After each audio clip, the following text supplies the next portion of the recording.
Hi all, welcome to iPlus Training Solutions. നമ്മൾ ഇന്ന് discuss ചെയ്യാൻ പോകുന്നത് UGC നെറ്റ്. ഇപ്പം ഇങ്ങ് എത്താറായിട്ടുണ്ട്. 28-നാണ് നമ്മുടെ ഡേറ്റ് വന്നിട്ടുള്ളത്. നിങ്ങൾ എല്ലാവരും തന്നെ അവസാന ഘട്ട പ്രിപ്പറേഷനിലായിരിക്കും. സോ നിങ്ങൾ എക്സാമിന് പോകുന്നതിന് മുമ്പേ നിങ്ങൾ ഓർത്തിരിക്കേണ്ട ചില ടോപ്പിക്സ്, അതായത് മസ്റ്റ് ആയിട്ടും കവർ ചെയ്ത് പോവേണ്ട ഏരിയാസ് ഉണ്ടല്ലോ, ആ ഏരിയാസിനെ കുറിച്ചാണ് ഇന്ന് നമ്മളിവിടെ ഡിസ്കസ് ചെയ്യാനായിട്ട് പോകുന്നത്. അതിൽ നിന്നുമുള്ള ഇമ്പോർട്ടന്റ് ആയിട്ടുള്ള വരാൻ സാധ്യതയുള്ള ചില ക്വസ്റ്റ്യൻസും അതിന്റെ എക്സ്പ്ലനേഷൻസും നമുക്ക് പരിചയപ്പെടാം. ഓക്കെ, എല്ലാവരും റെഡി അല്ലേ? അപ്പൊ നമുക്ക് ക്വസ്റ്റ്യനിലേക്ക് പോവാം. ബേസിക്സ് ആയിട്ടുള്ള കാര്യങ്ങൾ തൊട്ട് അതുപോലെ തന്നെ നമുക്ക് ഏറ്റവും ഹയസ്റ്റ് ലെവലിൽ ചോദിക്കാവുന്ന ക്വസ്റ്റ്യൻസ് വരെ നമുക്ക് എന്ത് ചെയ്യാം, ഡിസ്കസ് ചെയ്യാം. First question: if the income of a consumer increases while prices of commodities remain same, then what will be the result? അപ്പം പ്രൈസ്, ഒരു കമ്മോഡിറ്റിയുടെ പ്രൈസ് എന്താണ്, ഇൻക്രീസ് ചെയ്തു. പ്രൈസ് കൂടി, പക്ഷെ consumer increases while prices of commodities remain same. Income കൂടി, പക്ഷെ പ്രൈസിൽ എന്ത് ചെയ്യുന്നില്ല, യാതൊരു തരത്തിലുള്ള മാറ്റമില്ല. വളരെ ബേസിക് ആയിട്ടുള്ള കൺസ്യൂമർ ബിഹേവിയറിൽ നിന്നുള്ള ഒരു ക്വസ്റ്റ്യൻ ആണ്. ഓക്കെ, കൺസ്യൂമർ ബിഹേവിയറിൽ നിന്നുള്ള ബേസിക് ആയിട്ടുള്ള ക്വസ്റ്റ്യൻ ആണ്. Income of a consumer increases while prices of commodities remain same, then what will be the result? നമുക്ക് 4 ഓപ്ഷൻസ് കൊടുത്തിട്ടുണ്ട്. Occurs new demand curve. അവിടെ ഇതിന്റെ ഭാഗമായിട്ട് ഇൻകം കൂടി, പ്രൈസിൽ യാതൊരുവിധ മാറ്റവും സംഭവിക്കുന്നില്ല. ആ സമയത്ത് എന്താ പറയുന്നത്, ഇവിടെ എന്ത് സംഭവിക്കും? ന്യൂ ഡിമാൻഡ് കർവ് വരും. അതായത് നിലവിലുള്ള ഡിമാൻഡ് കർവിന് മാറിയിട്ട് പുതിയൊരു ഡിമാൻഡ് കർവ് അവിടെ വരും എന്നുള്ളതാണ് ഒന്നാമത്തെ option. Shift the demand from lower to upper level. ആ ഡിമാൻഡ് കർവ് ലോവർ ലെവലിൽ നിന്നും അപ്പർ ലെവലിലേക്കാണ് മൂവ് ചെയ്യുന്നത്. Then option C, both A and B, രണ്ടും ശരിയാണ്. Then expand the demands on same demand curve.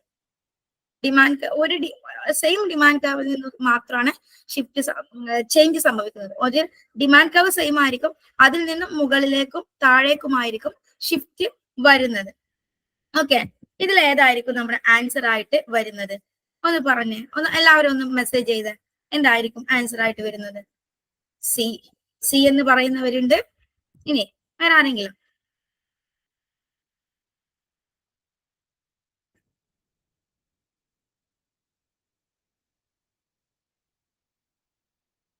C. Okay, C തന്നെയായിരിക്കും answer ആയിട്ട് വരുന്നത് അല്ലെ? എന്തുകൊണ്ടാണ്? നമുക്കറിയാം, നമുക്ക് ഇൻക്രീസിങ് ഡിക്രീസിങ്, ഡിമാൻഡിൽ വരുന്ന ഇൻക്രീസിങ്ങും ഉണ്ട് ഡിക്രീസിങ്ങും ഉണ്ട്.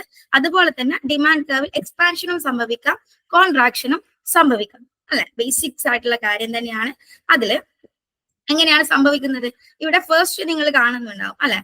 ഈ ഒരു ഫസ്റ്റ് കർവ് കാണിക്കുന്നത് ഇൻക്രീസിങ്ങും ഡിക്രീസിങ്ങും ചെയ്യുന്ന സമയത്താണ്. അതായത് ഡിമാൻഡ് കർവിൽ ക്വാണ്ടിറ്റി ഡിമാൻഡ് ഇൻക്രീസ് ചെയ്യുക അല്ലെങ്കിൽ ഡിക്രീസ് ചെയ്യുക, ആ സമയത്ത് വരുന്ന ഗ്രാഫാണ് ഏത്? ഈ ഫസ്റ്റ് കാണിച്ചിട്ടുള്ളത്. അതായത് ഇൻക്രീസിങ് ചെയ്യാന്ന് പറഞ്ഞാൽ ഇവിടെ നോക്കാം, 12 എന്നുള്ള സെയിം പ്രൈസിൽ തന്നെയാണ് ഇത് എന്ത് ചെയ്യുന്നത്, എക്സിസ്റ്റ് ചെയ്യുന്നത്. പക്ഷെ എന്ത് ചെയ്തു, ക്വാണ്ടിറ്റി ഡിമാൻഡ് 80 നിന്നും 115 ആയിട്ട് എന്ത് ചെയ്തു, ക്വാണ്ടിറ്റി ഡിമാൻഡ് ഇൻക്രീസ് ചെയ്തു അല്ലെ? ക്വാണ്ടിറ്റി ഡിമാൻഡ് ഇൻക്രീസ് ചെയ്തു. നോക്കുക, ആ സമയത്ത് എന്താണ് സംഭവിച്ചത്? പ്രൈസിൽ യാതൊരുവിധ മാറ്റമില്ല. പക്ഷെ പിന്നെ അതർ ഫാക്ടേഴ്സ്, പ്രൈസ് അല്ലാത്ത മറ്റു ഫാക്ടേഴ്സിൽ വരുന്ന ചേഞ്ചസ് കൊണ്ടാണ് എന്ത് സംഭവിച്ചിട്ടുള്ളത്, ഇത്തരത്തിലുള്ള ഷിഫ്റ്റ് സംഭവിച്ചിട്ടുള്ളത്. അതുകൊണ്ടാണ് ഡിമാൻഡ് കർവിൽ ചേഞ്ച് വന്നത്. ഇത്തരത്തിലുള്ള ചേഞ്ചിനെ നമുക്ക് പ്രൈസ് അല്ലാത്ത മറ്റു ഫാക്ടേഴ്സ് കൊണ്ട് ക്വാണ്ടിറ്റി ഡിമാൻഡ് ചേഞ്ച് ചെയ്യുകയാണ് എന്നുണ്ടെങ്കിൽ അതിനെ നമുക്ക് എന്ത് വിളിക്കാം? Increasing demand and decreasing demand എന്ന് വിളിക്കാം. അപ്പം പ്രൈസ് അല്ലാത്ത മറ്റു ഫാക്ടേഴ്സിന്റെ ഇഫക്റ്റ് കൊണ്ട് ക്വാണ്ടിറ്റി ഡിമാൻഡ് ഇൻക്രീസ് ചെയ്യുകയാണ് എന്നുണ്ടെങ്കിൽ അതിനെ നമുക്ക് ഇൻക്രീസിങ് ഡിമാൻഡ് എന്ന് വിളിക്കാം. പ്രൈസ് അല്ലാത്ത മറ്റു ഫാക്ടേഴ്സ് കൊണ്ട് ക്വാണ്ടിറ്റി ഡിമാൻഡ് ഡിക്രീസ് ചെയ്യുകയാണെങ്കിൽ അതിനെ നമുക്ക് എന്ത് വിളിക്കാം? ഡിക്രീസിങ് ഡിമാൻഡ് എന്ന് വിളിക്കാം. ഇനി അതേസമയം ഇവിടെ റൈറ്റ് സൈഡിലേക്ക് നോക്കിയാൽ നിങ്ങൾക്ക് മറ്റൊരു ഗ്രാഫും കൂടെ കാണാനായിട്ട് സാധിക്കും. അവിടെ എന്താണ്, സെയിം ഡിമാൻഡ് കർവ് തന്നെയാണ്, പക്ഷെ ക്വാണ്ടിറ്റി ഡിമാൻഡിൽ മാറ്റം വരുന്നുണ്ട്. എങ്ങനെയാണ് അത്തരത്തിലുള്ള ചേഞ്ച് സംഭവിക്കുന്നത്? സെയിം ഡിമാൻഡ് കർവിൽ തന്നെയാണ് ചേഞ്ച് സംഭവിച്ചിട്ടുള്ളത് എന്നുണ്ടെങ്കിൽ അതിനെ നമുക്ക് expansion along the demand curve, extension along the demand curve അല്ലെങ്കിൽ എക്സ്പാൻഷൻ എന്ന് വിളിക്കാം, contraction along the demand curve or contraction എന്ന് വിളിക്കാം. അതായത് പ്രൈസ് കൂടുകയാണെങ്കിൽ ക്വാണ്ടിറ്റി ഡിമാൻഡ് കുറയുന്നതിനെ നമുക്ക് കോൺട്രാക്ഷൻ ആയിട്ടും, പ്രൈസ് കുറയുന്നത് കൊണ്ട് ക്വാണ്ടിറ്റി ഡിമാൻഡ് കൂടുന്നതിനെ നമുക്ക് എക്സ്പാൻഷൻ ആയിട്ടും അല്ലെങ്കിൽ എക്സ്റ്റൻഷൻ ആയിട്ടും നമുക്ക് കണക്കാക്കാനായിട്ട് സാധിക്കും. അപ്പൊ ഇതിന്റെ രണ്ടിന്റെയും ഒരു വ്യത്യാസം നിങ്ങൾ ഓർത്തിരിക്കുക. വളരെ ബേസിക് ആയിട്ടുള്ള കാര്യം തന്നെയാണ്. പക്ഷെ നമുക്കറിയാം ഇപ്പോൾ വരുന്ന ക്വസ്റ്റ്യൻസ് ഒക്കെ എങ്ങനെയാണ്, സ്റ്റേറ്റ്മെന്റ് വൈസ് ആയിട്ടുള്ള ക്വസ്റ്റ്യൻസ് ആണ്. അതുകൊണ്ട് തന്നെ പല രീതിയിൽ സ്റ്റേറ്റ്മെന്റിന്റെ പല ഭാഗങ്ങളിൽ എന്ത് ചെയ്യാം, ഇതൊക്കെ കടന്നുകൂടാം. അപ്പൊ ഈ കോൺസെപ്റ്റ് ഒന്നും കൂടെ ക്ലിയർ ആക്കിയിട്ട് നിങ്ങൾ മുന്നോട്ട് പോകണം. ഓക്കെ, നെക്സ്റ്റ് വൺ, സോറി, ഇതിന്റെ ആൻസർ നമുക്കൊന്ന് പറയാം. ബോത്ത് എ ആൻഡ് ബി ആണ് ആൻസർ ആയിട്ട് വരുന്നത്. നമ്മൾ കണ്ടു അല്ലെ, ഡിമാൻഡ് കർവ് ഷിഫ്റ്റ് ചെയ്യുകയാണെങ്കിൽ അതിൽ എന്ത് സംഭവിക്കും, അതിൽ പ്രൈസിൽ മാറ്റം ഉണ്ടാവില്ല. എന്തിലാ മാറ്റം ഉണ്ടാവുള്ളൂ, പ്രൈസ് അല്ലാത്ത മറ്റു ഫാക്ടേഴ്സിലായിരിക്കും മാറ്റം സംഭവിക്കുന്നത്. ഇനി നമുക്ക് സെക്കൻഡ് ക്വസ്റ്റ്യനിലേക്ക് പോവാം. After recovery from pandemic, government of India increases tax rate by 10% and its expenditure by 15%.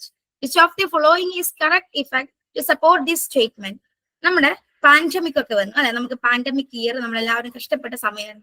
ആ സമയത്ത് ഒബ്വിയസ്ലി ഗവൺമെന്റിന്റെ എക്സ്പെൻഡിച്ചർ എന്ത് ചെയ്തു, 15% ഇൻക്രീസ് ചെയ്തു. ഈ എക്സ്പെൻഡിച്ചറിനെ മറികടക്കാൻ വേണ്ടിയിട്ട് എന്ത് ചെയ്തു, പാൻഡമിക് ഒക്കെ ഒന്ന് ഒതുങ്ങിയതിനു ശേഷം 10% ടാക്സ് റേറ്റും കൂട്ടി. ഇത് നമ്മുടെ എക്കോണമിയിൽ ഏത് തരം ഇഫക്റ്റ് ആണ് സംഭവിച്ചിട്ടുള്ളത്, ഇതിൽ ഏത് തരം ഇഫക്റ്റ് ആണ്? നമ്മൾ ഓപ്ഷനിലൂടെ കണ്ണോടിച്ചാൽ concentration effect, displacement effect, inspection effect and all of the above. ഏതാണ് ആൻസർ ആയിട്ട് വരുന്നത്? വേഗം കമന്റ് ചെയ്തേ. ഏതായിരിക്കും? ബി, ഡിസ്പ്ലേസ്മെന്റ് ഇഫക്റ്റ് അല്ലെ. എല്ലാവരും പറയുന്നു ബി ആണ് അല്ലെ. ശരിയാണ്. എന്താണ്? ഡിസ്പ്ലേസ്മെന്റ് ഇഫക്റ്റ് ആണ്. നിങ്ങൾ ഓർത്തിരിക്കുക, ഇതിൽ ഏതെങ്കിലും ഒരു ഇഫക്റ്റ് നിങ്ങൾക്ക് ക്വസ്റ്റ്യൻ ആയിട്ട് വരാം. ഒന്നെങ്കിൽ മാച്ച് ദി ഫോളോയിങ് ആയിട്ട് വരാം, അല്ല പല രീതിയിൽ നിങ്ങൾക്ക് എന്തെല്ലാം സ്റ്റേറ്റ്മെന്റിലും മറ്റിടത്തും കടന്നു വരാം. ഏതെങ്കിലും ഒരു ഇഫക്റ്റ് എന്തായാലും വരാം. അതുകൊണ്ട് തന്നെ നമ്മൾ concentration effect, displacement effect, inspection effect, ഇത് ഏതിന്റെ ഭാഗമായിട്ടാണ് വരുന്നത്? പബ്ലിക് എക്കണോമിക്സിലാണ് ഇത് വരുന്നത് അല്ലെ. അതിൽ ഏതിന്റെ ഭാഗമായിട്ടാണ് വരുന്നത്? വേഗം കമന്റ് ചെയ്തേ. ഏതിന്റെ ഭാഗമാണിത്?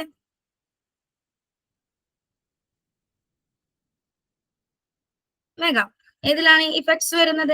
കോൺസെൻട്രേഷൻ ഇഫക്റ്റും ഡിസ്പ്ലേസ്മെന്റ് ഇഫക്റ്റും ഇൻസ്പെക്ഷൻ ഇഫക്റ്റും. അതെ, പീകോക്ക് വൈസ്മാൻ ഹൈപ്പോതസിസ് അല്ലെ. Peacock Wiseman hypothesis. അപ്പൊ നമുക്ക് അത് ഒന്ന് നോക്കിയിട്ട് പോവാം. Alan D Peacock and Jack Wiseman അവരാണ് എന്ത് ചെയ്തിട്ടുള്ളത്, ഈ ഒരു എംപിരിക്കൽ സ്റ്റഡി നടത്തിയിട്ട് അതിൽ നിന്നുള്ള റിസൾട്ട് നമുക്ക് മുന്നിൽ അവതരിപ്പിച്ചിട്ടുള്ളത്. അവര് പറയുന്നത് വാഗ്നറുടെ ലോ അവിടെ നിലനിൽക്കുന്നുണ്ടായിരുന്നു അല്ലെ. എന്താണ്? പബ്ലിക് എക്സ്പെൻഡിച്ചർ നല്ല സ്മൂത്ത് ആയിട്ട് കണ്ടിന്യൂസ് ആയിട്ട് എന്തെങ്കിലും ഇൻക്രീസ് ചെയ്യും എന്ന് പറയുന്ന വാഗ്നറുടെ ലോ അവിടെ എക്സിസ്റ്റ് ചെയ്യുന്നുണ്ടായിരുന്നു ആ സമയത്ത്. ഈ വാഗ്നറുടെ ലോയെ എതിർത്തുകൊണ്ടാണ് ആര് കടന്നു വരുന്നത്? പീകോക്കും വൈസ്മാനും കൂടെ കടന്നു വരുന്നത്. പീകോക്കും വൈസ്മാനും പറയുന്നത് പബ്ലിക് എക്സ്പെൻഡിച്ചർ സ്മൂത്ത് ആയിട്ട് അല്ലെങ്കിൽ ഒരു കണ്ടിന്യൂസ് മാനറിൽ ഒരിക്കലും ഇൻക്രീസ് ചെയ്യില്ല. അത് ഒരു jumps or jets step like ഫാഷനിലായിരിക്കും എന്ത് ചെയ്യുന്നത്, പബ്ലിക് എക്സ്പെൻഡിച്ചർ ഇൻക്രീസ് ചെയ്യുന്നത്. ഇങ്ങനെ പബ്ലിക് എക്സ്പെൻഡിച്ചർ ഇൻക്രീസ് ചെയ്യുമ്പോൾ അതിന് 3 സ്റ്റേജസ് ഉണ്ട്, 3 ഇഫക്ട്സ് ഉണ്ടാവുന്നുണ്ട്. എന്തൊക്കെ രീതിയിൽ പബ്ലിക് എക്സ്പെൻഡിച്ചർ ഇൻക്രീസ് ചെയ്യാം? അപ്പൊ നമ്മൾ പറഞ്ഞ സ്മൂത്ത് ആയിട്ട് ഒരിക്കലും എന്ത് ചെയ്യില്ല, പീകോക്കും വൈസ്മാന്റെയും ഹൈപ്പോത്തസിസ് പ്രകാരം സ്മൂത്ത് ആയിട്ട് ഒരിക്കലും ആര് പോകുന്നില്ല, നമ്മുടെ പബ്ലിക് എക്സ്പെൻഡിച്ചർ, ഗവൺമെന്റിന്റെ എക്സ്പെൻഡിച്ചർ പോകുന്നില്ല. നേരെ മറിച്ച് പബ്ലിക് എക്സ്പെൻഡിച്ചർ കൂടുകയാണ് എന്നുണ്ടെങ്കിൽ അത് ഒരു സ്റ്റെപ്പ് ബൈ സ്റ്റെപ്പ് ആയിട്ടാണ് കയറി വരുന്നത്. സ്മൂത്ത് ആയിട്ട് അവിടെ പോവില്ല. അതിന് സ്റ്റെപ്പ് ആദ്യം ഇൻക്രീസ് ചെയ്യും, പിന്നീട് എന്താ ഒന്ന് കണ്ടിന്യൂസ് ആയിട്ട് ഒന്ന് കോൺസ്റ്റന്റ് ആയിട്ട് അവിടെ എക്സസ് ചെയ്യും, വീണ്ടും ഇൻക്രീസ് ചെയ്യും, വീണ്ടും അതെന്ത് ചെയ്യും, ഒന്ന് കോൺസ്റ്റന്റ് ആയിട്ട് എക്സസ് ചെയ്യും. അങ്ങനെയാണ് ആര് പോകുന്നത്, നമ്മുടെ പബ്ലിക് എക്സ്പെൻഡിച്ചർ ഇൻക്രീസ് ചെയ്യുന്നത്. അതിൽ 3 ഇഫക്റ്റ് അവർ പറയുന്നുണ്ട്. Introduced 3 types of effect. They are concentration effect, displacement effect and inspection effect. Most important ആണ് ആ 3 ഇഫക്ട്സ്. ഡിസ്പ്ലേസ്മെന്റ് ഇഫക്ട് അല്ലെ. ഡിസ്പ്ലേസ്മെന്റ് ഇഫക്ട് എന്ന് പറഞ്ഞാൽ നമുക്കറിയാം, എന്തെങ്കിലും എമർജൻസീസോ വാറോ അതുപോലത്തുള്ള എന്തെങ്കിലും സംഭവങ്ങൾ എക്കോണമിയിൽ ഉണ്ടാവുന്ന സമയത്ത് ഗവൺമെന്റ് നിർബന്ധിതമാവുകയാണ്. അതായത് ടാക്സ് റേറ്റ് ഇൻക്രീസ് ചെയ്യാനും അതുപോലെ തന്നെ പബ്ലിക് എക്സ്പെൻഡിച്ചർ ഇൻക്രീസ് ചെയ്യാനൊക്കെ ആര് നിർബന്ധിതമാവുകയാണ്? നമ്മുടെ ഗവൺമെന്റ് നിർബന്ധിതമാവുകയാണ്. അപ്പോൾ ഒരു ലോവർ ടാക്സ് റേറ്റിൽ നിന്നും ഒരു ലോവർ എക്സ്പെൻഡിച്ചറിൽ നിന്നും ഒരു ഹയർ ലെവൽ ഓഫ് ടാക്സിലേക്ക്, ഒരു ഹയർ ലെവൽ ഓഫ് എക്സ്പെൻസിലേക്ക് ആര് എത്തും? ആ ഒരു ഇക്കോണമി എത്തും. അതിനെയാണ് നമ്മൾ പൊതുവെ എന്ത് പറയുന്നത്? ഡിസ്പ്ലേസ്മെന്റ് ഇഫക്ട് എന്ന് പറയുന്നത്. നമ്മൾ ഇവിടെ കണ്ടതും ആ ഒരു ഇഫക്ട് തന്നെയല്ലേ. പാൻഡമിക് സംഭവിച്ചു, പാൻഡമിക്കിന്റെ ഭാഗമായിട്ട് ഇക്കോണമിയിൽ ഒരുപാട് നെഗറ്റീവ് ഇഫക്ട്സ് വന്നു. ഈ ഇഫക്ട്സിന്റെ ഭാഗമായിട്ട് ഗവൺമെന്റിന് ഒരുപാട് എക്സ്പെൻസസ് വന്നു. ഈ എക്സ്പെൻസസിനെ മീറ്റ് ചെയ്യാൻ എക്കോണമി ഒന്ന് സ്റ്റേബിൾ ആയ സമയത്ത് ഗവൺമെന്റിന് എന്ത് ചെയ്യേണ്ടി വന്നു? ഒരു ഹയർ ടാക്സ് ഈടാക്കേണ്ടതായിട്ട് വന്നു. അത്തരം ഇഫക്റ്റിനെയാണ് നമ്മൾ എന്ത് വിളിക്കുന്നത്? ഡിസ്പ്ലേസ്മെന്റ് ഇഫക്റ്റ് എന്ന് വിളിക്കുന്നത്. ഓക്കെ, inspection effect എന്താണ്? Government inspect the proper functioning of taxation and expenditure in the economy. They will adjust the level of taxes and expenses. If the revenue is not sufficient enough, they will find new sources of revenue and stabilize the economy. ഇവിടെ എന്താണ് ചെയ്യുന്നത്? Inspection effect എന്ന് പറയുമ്പോൾ പുതിയ ഗവൺമെന്റിനെ അവരുടെ function നിർവഹിക്കാൻ വേണ്ടിയിട്ട് അവർക്ക് ആക്ടിവിറ്റീസ് അല്ലെ, ഗവൺമെന്റിന് ഒരുപാട് ഫംഗ്ഷൻസ് ഉണ്ട്. ഇപ്പൊ മോഡേൺ ഗവൺമെന്റ് ഒരുപാട് റെസ്പോൺസിബിലിറ്റീസ് ഉള്ള ഗവൺമെന്റ് ആണ്. ഈ ഗവൺമെന്റിനെ സംബന്ധിച്ച് ഗവൺമെന്റിന് ഒരുപാട് ചെലവുകളുണ്ട്. ഈ ചെലവുകളെ മീറ്റ് ചെയ്യാൻ കഴിയാതെ വരുന്ന സമയത്ത് അവർക്ക് എന്ത് ചെയ്യേണ്ടതായിട്ട് വരും? അവരുടെ എക്സ്പെൻഡിച്ചറിനെ മീറ്റ് ചെയ്യാൻ വേണ്ടിയിട്ട് പുതിയ ടാക്സ് റേറ്റ്സ് ഇൻക്രീസ് ചെയ്യേണ്ടി വരും, പുതിയ ടാക്സ് റേറ്റ്സ് ഇൻട്രൊഡ്യൂസ് ചെയ്യേണ്ടി വരും, നിലവിലുള്ള ടാക്സ് റേറ്റ്സിനെ ഇൻക്രീസ് ചെയ്യേണ്ടി വരും. അങ്ങനെ പല രീതിയിലുള്ള റവന്യൂ സോഴ്സസ് ഫൈൻഡ് ചെയ്യേണ്ടതായിട്ട് വരും. അത്തരം ഇഫക്റ്റിനെ, അതിന്റെ ഭാഗമായിട്ട് എക്കോണമിയിൽ ഉണ്ടാകുന്ന ഇഫക്റ്റിനെ എന്ത് വിളിക്കുന്നു? ഇൻസ്പെക്ഷൻ ഇഫക്റ്റ് എന്ന് വിളിക്കുന്നു. Then next one is concentration effect. Concentration effect എന്ന് പറയുമ്പോൾ എന്ത് ചെയ്യും? എക്കോണമിയെ സംബന്ധിച്ച് expenditure government, central government increases more than the state and local government. Central government ആണ് എന്തിൽ സ്റ്റേറ്റ് ഗവൺമെന്റിനെയും ലോക്കൽ ഗവൺമെന്റിനെയും അപേക്ഷിച്ച് ഏറ്റവും കൂടുതൽ എക്സ്പെൻഡിച്ചർ ഇൻക്രീസിങ് വരുന്നത് ആരുടെ ഭാഗത്ത് നിന്നുമാണ്? സെൻട്രൽ ഗവൺമെന്റിന്റെ ഭാഗത്താണ്. സെൻട്രൽ ഗവൺമെന്റിൽ കോൺസെൻട്രേറ്റഡ് ആണ് പബ്ലിക് എക്സ്പെൻഡിച്ചർ എന്ന് പറയുമ്പോൾ. അതായത് compare to state and local governments, അവരെ ലോക്കൽ ഗവൺമെന്റ്സും സ്റ്റേറ്റ് ഗവൺമെന്റ്സും ഇൻക്രീസ് ചെയ്യുന്ന എക്സ്പെൻഡിച്ചറിനേക്കാൾ കൂടുതലായിട്ട് ആര് ഇൻക്രീസ് ചെയ്യും? സെൻട്രൽ ഗവൺമെന്റിന് എക്സ്പെൻഡിച്ചർ ഇൻക്രീസ് ചെയ്യേണ്ടതായിട്ട് വരും. അപ്പൊ സെൻട്രൽ ഗവൺമെന്റിൽ കോൺസെൻട്രേറ്റ് ചെയ്തത് കൊണ്ട് തന്നെ കോൺസെൻട്രേഷൻ ഇഫക്റ്റ് ആണ്. കോൺസെൻട്രേഷൻ ഇഫക്റ്റ് ആ രീതിയിൽ നമുക്ക് എന്ത് ചെയ്യാം? വ്യാഖ്യാനിക്കാം. ഓക്കെ, ഇതിൽ നിന്ന് നമുക്ക് എന്ത് മനസ്സിലാക്കാനായിട്ട് സാധിക്കും? After recovery from pandemic, government of India increases tax rate by 10% and it expenditure by 15%. This effect is known as displacement effect. അല്ലെ, ഡിസ്പ്ലേസ്മെന്റ് ഇഫക്റ്റ് ആണ് ഇത്. ഓക്കെ, ദെൻ നെക്സ്റ്റ് തേർഡ് വണ്ണിലേക്ക് പോവുകയാണെന്നുണ്ടെങ്കിൽ, which of the following factors are the main reason for the market failure? Market ഫെയിലിയറിന്റെ main reason ആയിട്ട് കണക്കാക്കുന്നത് ഏതൊക്കെയാണ്? Existence of public goods, presence of externalities, Pigovian tax, perfect competition. ഇതിൽ ഏതാണ് എന്നുള്ളതാണ് ചോദിച്ചിട്ടുള്ളത്. വേഗം ആൻസർ ചെയ്ത് ബിയും സിയും ആണോ, എ ബി ഡി ആണോ, എ ബി ആണോ, ബി സി ഡി ആണോ? ഏതാണ് ആൻസർ ആയിട്ട് വരുന്നത്? വേഗം കമന്റ് ചെയ്ത് വേഗം. 3, എയും ബിയും. എയും ബിയും എന്ന് എല്ലാവരും 3 ആണ് പറയുന്നത്. 3.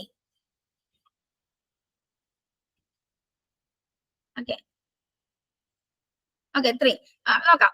Existence of public goods, presence of externalities, Pigovian tax, perfect competition. എയും ബിയും ആണെന്നാണ് എല്ലാവരും പറയുന്നത്. ആണോ? അപ്പൊ മാർക്കറ്റ് ഫെയിലിയർ എന്ന് പറഞ്ഞാൽ നമുക്കറിയാം എന്താണ് മാർക്കറ്റ് ഫെയിലിയർ എന്ന് പറയുമ്പോൾ. Inefficient allocation of resources that occurs when individuals acting in rational self interest producers sub optimal outcome. ഇപ്പം മാർക്കറ്റിൽ എക്കോണമിയിൽ ഉണ്ടാവുന്ന റിസോഴ്സസിന്റെ ഒരു ഇൻഎഫിഷ്യന്റ് അലോക്കേഷനെ നമുക്ക് എന്ത് പറയാനായിട്ട് സാധിക്കും? മാർക്കറ്റ് ഫെയിലിയർ എന്ന് കണക്കാക്കാനായിട്ട് സാധിക്കും. അതായത് റിസോഴ്സസിനെ നമുക്ക് നല്ല രീതിയിൽ അലോക്കേറ്റ് ചെയ്യാൻ കഴിയാതെ വരുന്ന അവസ്ഥ, റിസോഴ്സസിനെ എഫിഷ്യന്റ് ആയിട്ടുള്ള രീതിയിൽ യൂട്ടിലൈസ് ചെയ്യാൻ കഴിയാതെ വരുന്ന അവസ്ഥയെ എന്ത് വിളിക്കാം? മാർക്കറ്റ് ഫെയിലിയർ എന്ന് വിളിക്കാം. ഈ മാർക്കറ്റ് ഫെയിലിയറിന് ഒരുപാട് റീസൺസ് ഉണ്ട്. കോസസ് ഓഫ് മാർക്കറ്റ് ഫെയിലിയർ എന്ന് പറയുമ്പോൾ എക്സ്റ്റേണാലിറ്റീസ് ഒരു റീസൺ ആണ്. കാരണം എക്സ്റ്റേണാലിറ്റീസ് ഒക്കെ when the consumption of a good or service benefits or harms the third party. അപ്പൊ തേർഡ് പാർട്ടിനെ സംബന്ധിച്ച് എന്താണ് എക്സ്റ്റേണാലിറ്റീസ് എന്ന് പറയുമ്പോൾ? ഒരു പ്രൊഡക്ഷന്റെ അല്ലെങ്കിൽ കൺസംഷന്റെ ഭാഗമായിട്ട് തേർഡ് പാർട്ടിക്ക്, അതിൽ ഇൻക്ലൂഡഡ് അല്ലാത്ത തേർഡ് പാർട്ടിക്ക് എന്തെങ്കിലും സംഭവിക്കുന്നതിനെ നമുക്ക് എന്ത് പറയാം? അത് പോസിറ്റീവ് ആയിട്ടുള്ളതാണെന്നുണ്ടെങ്കിൽ പോസിറ്റീവ് എക്സ്റ്റേണാലിറ്റി എന്നും, നെഗറ്റീവ് ആയിട്ടുള്ളതാണെന്നുണ്ടെങ്കിൽ അതിനെ നമുക്ക് നെഗറ്റീവ് എക്സ്റ്റേണാലിറ്റി എന്നും പറയാനായിട്ട് സാധിക്കും. അല്ലെ, പോസിറ്റീവ് ആയിട്ടുള്ളതിനെ പോസിറ്റീവ് എക്സ്റ്റേണാലിറ്റി എന്നും, നെഗറ്റീവ് ആയിട്ടുള്ളതിനെ നമുക്ക് നെഗറ്റീവ് എക്സ്റ്റേണാലിറ്റി എന്നും പറയാനായിട്ട് സാധിക്കും. ഓക്കെ, അപ്പൊ എക്സ്റ്റേണാലിറ്റീസ് എന്തിന് കാരണമാണ്? അപ്പം എക്സ്റ്റേണാലിറ്റീസ് മാർക്കറ്റ് ഫെയിലിയറിന് കാരണമാണ്. കാരണം the collateral damage caused by negative externalities may lead to market failure. അത് ഇൻഡിവിജ്വൽസിനെ ഹേർട്ട് ചെയ്യുന്നുണ്ട്. അത് ഈ എക്സ്റ്റേണാലിറ്റീസിന്റെ ഭാഗമായിട്ട് നമുക്കറിയാം പബ്ലിക് എക്കണോമിക്സിൽ നമ്മൾ എക്സ്റ്റേണാലിറ്റീസും അത് എന്തുകൊണ്ടും ഇൻഎഫിഷ്യൻസിയിലേക്ക് ലീഡ് ചെയ്യിപ്പിക്കുന്നു അല്ലെങ്കിൽ മാർക്കറ്റ് ഫെയിലിയറിലേക്ക് ലീഡ് ചെയ്യിപ്പിക്കുന്നു എന്നുള്ളതൊക്കെ നമ്മൾ വ്യക്തമായിട്ട് പറഞ്ഞിട്ടുണ്ട് എങ്ങനെയാണ് എന്നുള്ളതൊക്കെ. അപ്പം അത് നമ്മൾ ഒരിക്കലും എക്സ്റ്റേണാലിറ്റീസിന്റെ ഭാഗമായിട്ടുള്ള കോസ്റ്റിനെയോ ബെനിഫിറ്റിനെയോ നമ്മൾ ഇതിലേക്ക് എടുക്കുന്നില്ല, നമ്മുടെ ആക്ച്വൽ പ്രൈസ് ഡിറ്റർമിനേഷനിലേക്ക് കൺസിഡർ ചെയ്യുന്നില്ല. അതുകൊണ്ട് തന്നെ എക്സ്റ്റേണാലിറ്റീസ് ഏതിലേക്ക് ലീഡ് ചെയ്യിപ്പിക്കും? മാർക്കറ്റ് ഫെയിലിയറിലേക്ക് ലീഡ് ചെയ്യിപ്പിക്കും. Then information failure. Information failure എന്ന് പറയുമ്പോൾ when there is insufficient information available to certain participants in the market, this can also be the sources of market failure. If the buyer or seller in a transaction lacks access to information on which the price is based, they may be willing to overpay or undercharge for a good or service, disrupting the market equilibrium. Information failure മാർക്കറ്റിൽ കാണുന്ന ഒരു normal കേസാണ്. അപ്പം ഒരു സെല്ലറെ സംബന്ധിച്ച് അവരുടെ പ്രോഡക്റ്റിന് അവരെന്ത് ചെയ്യും? അവരുടെ പ്രോഡക്റ്റിനെ സംബന്ധിച്ച് ഏറ്റവും കൂടുതൽ അറിവ് ആർക്കാണ് ഉണ്ടായിരിക്കുക? അവർക്കാണ് ഉണ്ടായിരിക്കുക, അല്ലെ? പ്രൊഡ്യൂസേഴ്സിനാണ് ഉണ്ടായിരിക്കുക. അപ്പം കൺസ്യൂമേഴ്സിന് അതിനെക്കുറിച്ച് വലിയ അറിവൊന്നും ഇല്ല എന്നുണ്ടെങ്കിൽ പ്രൊഡ്യൂസേഴ്സ് എന്ത് ചെയ്യും? അവരെ മിസ്യൂസ് ചെയ്യാനുള്ള ചാൻസ് ഉണ്ട്, അല്ലെ? അപ്പൊ അത്തരത്തിൽ ഇൻഫർമേഷൻ ഫെയിലിയർ എന്ത് ചെയ്യിപ്പിക്കും? അവരെ അണ്ടർ ചാർജ് ചെയ്യുന്നതിലേക്കോ അല്ലെങ്കിൽ ഓവർ പേ ചെയ്യുന്നതിലേക്കൊക്കെ ലീഡ് ചെയ്യിപ്പിക്കുകയും ഇത് ഇക്കോണമിയിലെ മാർക്കറ്റ് ഫെയിലിയറിന് കാരണമാക്കും അല്ലെങ്കിൽ ഇൻഎഫിഷ്യന്റ് അലോക്കേഷൻ ഓഫ് റിസോഴ്സസിലേക്ക് ലീഡ് ചെയ്യിപ്പിക്കുന്നുണ്ട്. Then market control. Hence, one party has too much control over a market. This can also create imbalanced pricing and lead to market failure. In the case of a monopoly or oligopoly, a single seller or a small group of sellers can manipulate pricing. In other situations known as monopsony or oligopsony, it is the buyers that have the advantage. In either case, the disrupted balance of supply and demand could cause market failure. Market control കൂടുതലായിട്ട് ഉണ്ട് എന്നുണ്ടെങ്കിൽ അവിടെ എന്തായിരിക്കും? Market ഫെയിലിയറും കൂടുതലായിരിക്കും അല്ലെങ്കിൽ inefficient അലോക്കേഷനും കൂടുതലായിരിക്കും. ഇപ്പം market control എന്ന് പറയുമ്പോൾ ഇപ്പൊ മൊണോപോളിയുടെ കേസ് തന്നെ എടുത്താലേ മൊണോപോളിനെ സംബന്ധിച്ച് നമുക്കറിയാം, അല്ല, ലാർജ് നമ്പർ ഓഫ് ബയേഴ്സ് ഉണ്ടെങ്കിൽ കൂടി വളരെ സിംഗിൾ ആയിട്ടുള്ള ഒരു സെല്ലറാണ് നമ്മളെപ്പോഴും മൊണോപോളിയിൽ അസ്യൂം ചെയ്യുന്നത്. അതുകൊണ്ട് തന്നെ ഡിമാൻഡ് കൂടുതലാകുമ്പോൾ സപ്ലൈ എന്ത് ചെയ്യാൻ പറ്റും? അതിനനുസരിച്ച് അവർ അഡ്ജസ്റ്റ് ചെയ്യത്തുള്ളൂ. അവർക്ക് ബെനിഫിറ്റഡ് ആവുന്ന രീതിയിൽ കൺസ്യൂമേഴ്സിനെ മാക്സിമം എക്സ്പ്ലോയിറ്റ് ചെയ്യുന്ന രീതിയിലായിരിക്കും ആര് പ്രവർത്തിക്കുന്നത്? മൊണോപോളി പ്രവർത്തിക്കുന്നത്. അതേസമയം ഒലിഗോപ്സണിയും മൊണോപ്സണിയും ഒക്കെ ആണെന്നുണ്ടെങ്കിൽ അവിടെ സിംഗിൾ ബയറോ ഫ്യൂ ബയേഴ്സ് ഒക്കെ ഉണ്ടായിരിക്കുള്ളൂ. അപ്പൊ ആ കേസിൽ എന്ത് സംഭവിക്കില്ല? ഈ ഒരു സംഭവത്തെ പൂർണ്ണമായിട്ടുള്ള രീതിയിൽ അഡോപ്റ്റ് ചെയ്യാനായിട്ട് സാധിക്കില്ല. കാരണം അവിടെ ഏറ്റവും കൂടുതൽ അഡ്വാൻറ്റേജ് ആർക്കാണുള്ളത്? ബയേഴ്സിനാണുള്ളത്. ബയേഴ്സിന് അഡ്വാൻറ്റേജ് ഉണ്ടാവുക എന്ന് പറയുമ്പോൾ ഇവര് കൂടുതൽ പ്രൈസ് ചാർജ് ചെയ്താൽ ബയേഴ്സ് എന്ത് ചെയ്യും? വളരെ കുറച്ച് ബയേഴ്സ് ആണ്, അവരെന്ത് ചെയ്യും? പിൻവാങ്ങും, അല്ലെ? അപ്പൊ അവർക്ക് മാർക്കറ്റ് നഷ്ടപ്പെടുകയാണ് ചെയ്യുന്നത്. അതുകൊണ്ട് അവർ ആ പണിക്ക് നിൽക്കില്ല.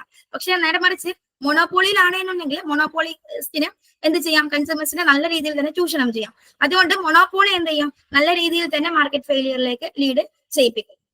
അതേസമയം പെർഫെക്റ്റ് കോമ്പറ്റീഷൻ ആണെന്നുണ്ടെങ്കിൽ മൊണോപോളിനെ സംബന്ധിച്ച് മൊണോപോളിയെ പോലെ തന്നെ ഒരു ചൂഷണം ഇവിടെ സാധ്യമല്ല, പെർഫെക്റ്റ് കോമ്പറ്റീഷനിൽ സാധ്യമല്ല. കാരണം ലാർജ് നമ്പർ ഓഫ് ബയേഴ്സ്, സെല്ലേഴ്സിനെ പോലെ തന്നെ ലാർജ് നമ്പർ ഓഫ് ബയേഴ്സ് അവിടെയുണ്ട്. ഒരു രീതിയിൽ ഒരു ബയർ അല്ലെങ്കിൽ ഒരു ഫേം ചൂഷണം ചെയ്യുകയാണെന്നുണ്ടെങ്കിൽ ബയേഴ്സിന് എന്ത് ചെയ്യാം? അത് മനസ്സിലാക്കിയിട്ട് മറ്റൊരു ഫേമിനെ ആശ്രയിക്കാം. അങ്ങനത്തെ ഒരു ആശ്രയത്വം എവിടെ കുറവാണ്? മൊണോപോളിയിൽ കുറവാണ്. അതുകൊണ്ടാണ് ഇത് മാർക്കറ്റ് ഫെയിലിയറിലേക്ക് ലീഡ് ചെയ്യിപ്പിക്കുന്നത്. കാരണം പ്രൈസ് ഒക്കെ അവർക്ക് ഇഷ്ടമുള്ള പോലെ എന്ത് ചെയ്യാൻ പറ്റും? ചാർജ് ചെയ്യാനായിട്ട് മൊണോപോളിയിൽ സാധിക്കും. പെർഫെക്റ്റ് കോമ്പറ്റീഷനിൽ അത് സാധ്യമല്ല. അതുകൊണ്ട് തന്നെ പെർഫെക്റ്റ് കോമ്പറ്റീഷൻ പൊതുവെ മാർക്കറ്റ് ഫെയിലിയർ ഇല്ല, നല്ല രീതിയിൽ ഇല്ല, തീരെ ഇല്ല എന്നുള്ളതല്ല, ചെറിയ രീതിയിലേ ഉള്ളൂ. നമ്മളെ മാർക്കറ്റ് ഫെയിലിയറിലേക്ക് ലീഡ് ചെയ്യിപ്പിക്കുന്ന നല്ലൊരു ഫാക്ടർ അല്ല പെർഫെക്റ്റ് കോമ്പറ്റീഷൻ എന്ന് പറയുന്നത്. പബ്ലിക് ഗുഡ്സ് എന്തിലേക്ക് ലീഡ് ചെയ്യിപ്പിക്കുന്നുണ്ട്? നമ്മുടെ മാർക്കറ്റ് ഫെയിലിയറിലേക്ക് ലീഡ് ചെയ്യിപ്പിക്കുന്നുണ്ട്. അതായത് public goods are another example of market failure because they defy the tenets of supply and demand that drive the free market. Public goods or services are non excludable ആണ്, അല്ലെ? Non excludable ആയതുകൊണ്ട് തന്നെ പേയ്മെന്റിനെ കുറിച്ച് എന്ത് ചെയ്യേണ്ട? ബോധറാവേണ്ട ആവശ്യമില്ല. പേ ചെയ്ത ആൾക്കും പേ ചെയ്യാത്ത ആൾക്കൊക്കെ എന്ത് യൂസ് ചെയ്യാം? പബ്ലിക് ഗുഡ് യൂസ് ചെയ്യാൻ പറ്റും. അതുകൊണ്ട് തന്നെ പബ്ലിക് ഗുഡും ഏതിലേക്ക് ലീഡ് ചെയ്യിപ്പിക്കും? മാർക്കറ്റ് ഫെയിലിയറിലേക്ക് ലീഡ് ചെയ്യിപ്പിക്കും. കാരണം നമ്മൾ എപ്പോഴും നമ്മൾ ക്യാഷ് കൊടുത്ത് വാങ്ങിച്ചതിനെ നമുക്ക് ആ ഒരു വാല്യൂ കാണത്തുള്ളൂ. അല്ലാതെ നമുക്ക് എപ്പോ വേണമെങ്കിലും അവൈലബിൾ ആവും, നമ്മൾ പേ ചെയ്യേണ്ട ആവശ്യമില്ല എന്ന് തോന്നുമ്പോൾ നമ്മൾ അതെന്ത് ചെയ്യില്ല? അത് നല്ല രീതിയിൽ യൂസ് ചെയ്യില്ല. അതുകൊണ്ട് തന്നെ നമുക്ക് പറയാം പബ്ലിക് ഗുഡ് ഏതിന് കാരണമാവുന്നുണ്ട്? മാർക്കറ്റ് ഫെയിലിയറിന് കാരണമാവുന്നുണ്ട്. ഇവിടെ പിഗോവിയൻ ടാക്സ് നമ്മൾ എക്സാമ്പിൾ ആയിട്ട് പറഞ്ഞു. പിഗോവിയൻ ടാക്സ് ലീഡ് ചെയ്യിപ്പിക്കോ? Pigovian tax is a tax levied on activities that generate negative external effect. ഇപ്പം ഈ പറഞ്ഞിട്ടുള്ള എക്സ്റ്റേണാലിറ്റീസ് മറികടക്കാൻ, സോറി മാർക്കറ്റ് ഫെയിലിയറിലേക്ക് ലീഡ് ചെയ്യിപ്പിക്കുന്ന എക്സ്റ്റേണാലിറ്റീസിനൊക്കെ മറികടക്കാൻ ഒരു മാർഗമായിട്ട്, ഒരു സൊല്യൂഷൻ ആയിട്ട് നമുക്ക് ടാക്സ്, എസ്പെഷ്യലി പിഗോവിയൻ ടാക്സിനെ നമുക്ക് എന്ത് ചെയ്യാൻ പറ്റും? യൂസ് ചെയ്യാനായിട്ട് സാധിക്കും. അപ്പൊ അത് ഒരിക്കലും പിഗോവിയൻ ടാക്സ് എന്ന് പറയുന്നത് ഒരിക്കലും എന്തല്ല, നമ്മുടെ മാർക്കറ്റ് ഫെയിലിയറിലേക്ക് ലീഡ് ചെയ്യുന്ന ഒരു ഫാക്ടർ അല്ല, മാർക്കറ്റ് ഫെയിലിയറിന്റെ ഒരു റീസൺ അല്ല, നേരെ മറിച്ച് അത് എന്താണ്? ഒരു സൊല്യൂഷൻ ആണ്. മാർക്കറ്റ് ഫെയിലിയറിന്റെ ഒരു സൊല്യൂഷൻ ആയിട്ട് മാത്രമാണ് നമുക്ക് ഏതിനെ കാണാനായിട്ട് സാധിക്കുള്ളൂ? പിഗോവിയൻ ടാക്സിനെ കാണാനായിട്ട് സാധിക്കുള്ളൂ. So our answer option A and B. Okay, A and B ആണ് കേട്ടോ. ഇവിടെ ഓപ്ഷൻ എ ബി എന്നുള്ള ഓപ്ഷൻ 3 ആണ്, സി ആണ് വരുന്നത്. A and B only 3. എയും എക്സിസ്റ്റൻസ് ഓഫ് പബ്ലിക് ഗുഡ്സും പ്രസൻസ് ഓഫ് എക്സ്റ്റേണാലിറ്റീസും. പിഗോവിയൻ ടാക്സ് അല്ല, പെർഫെക്റ്റ് കോമ്പറ്റീഷനും നമുക്ക് ഇതിന്റെ കേസിൽ കണക്കാക്കാനായിട്ട് സാധിക്കത്തില്ല. Next, fourth one.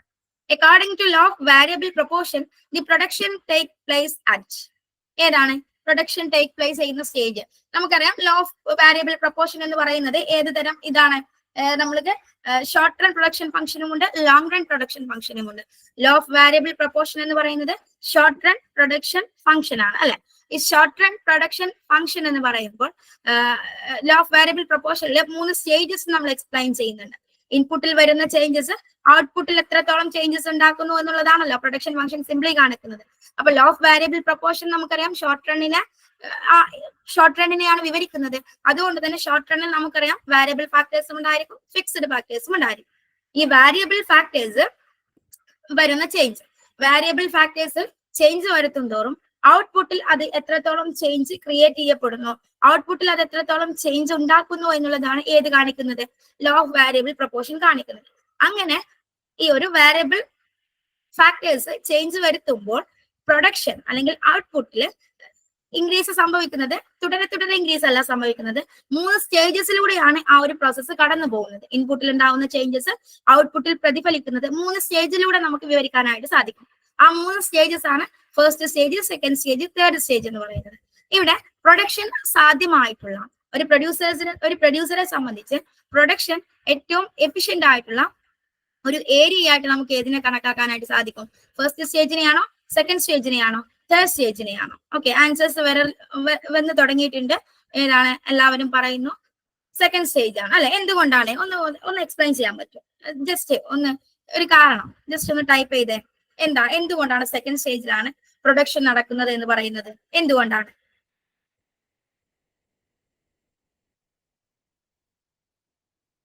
ജസ്റ്റ് ആരെങ്കിലും.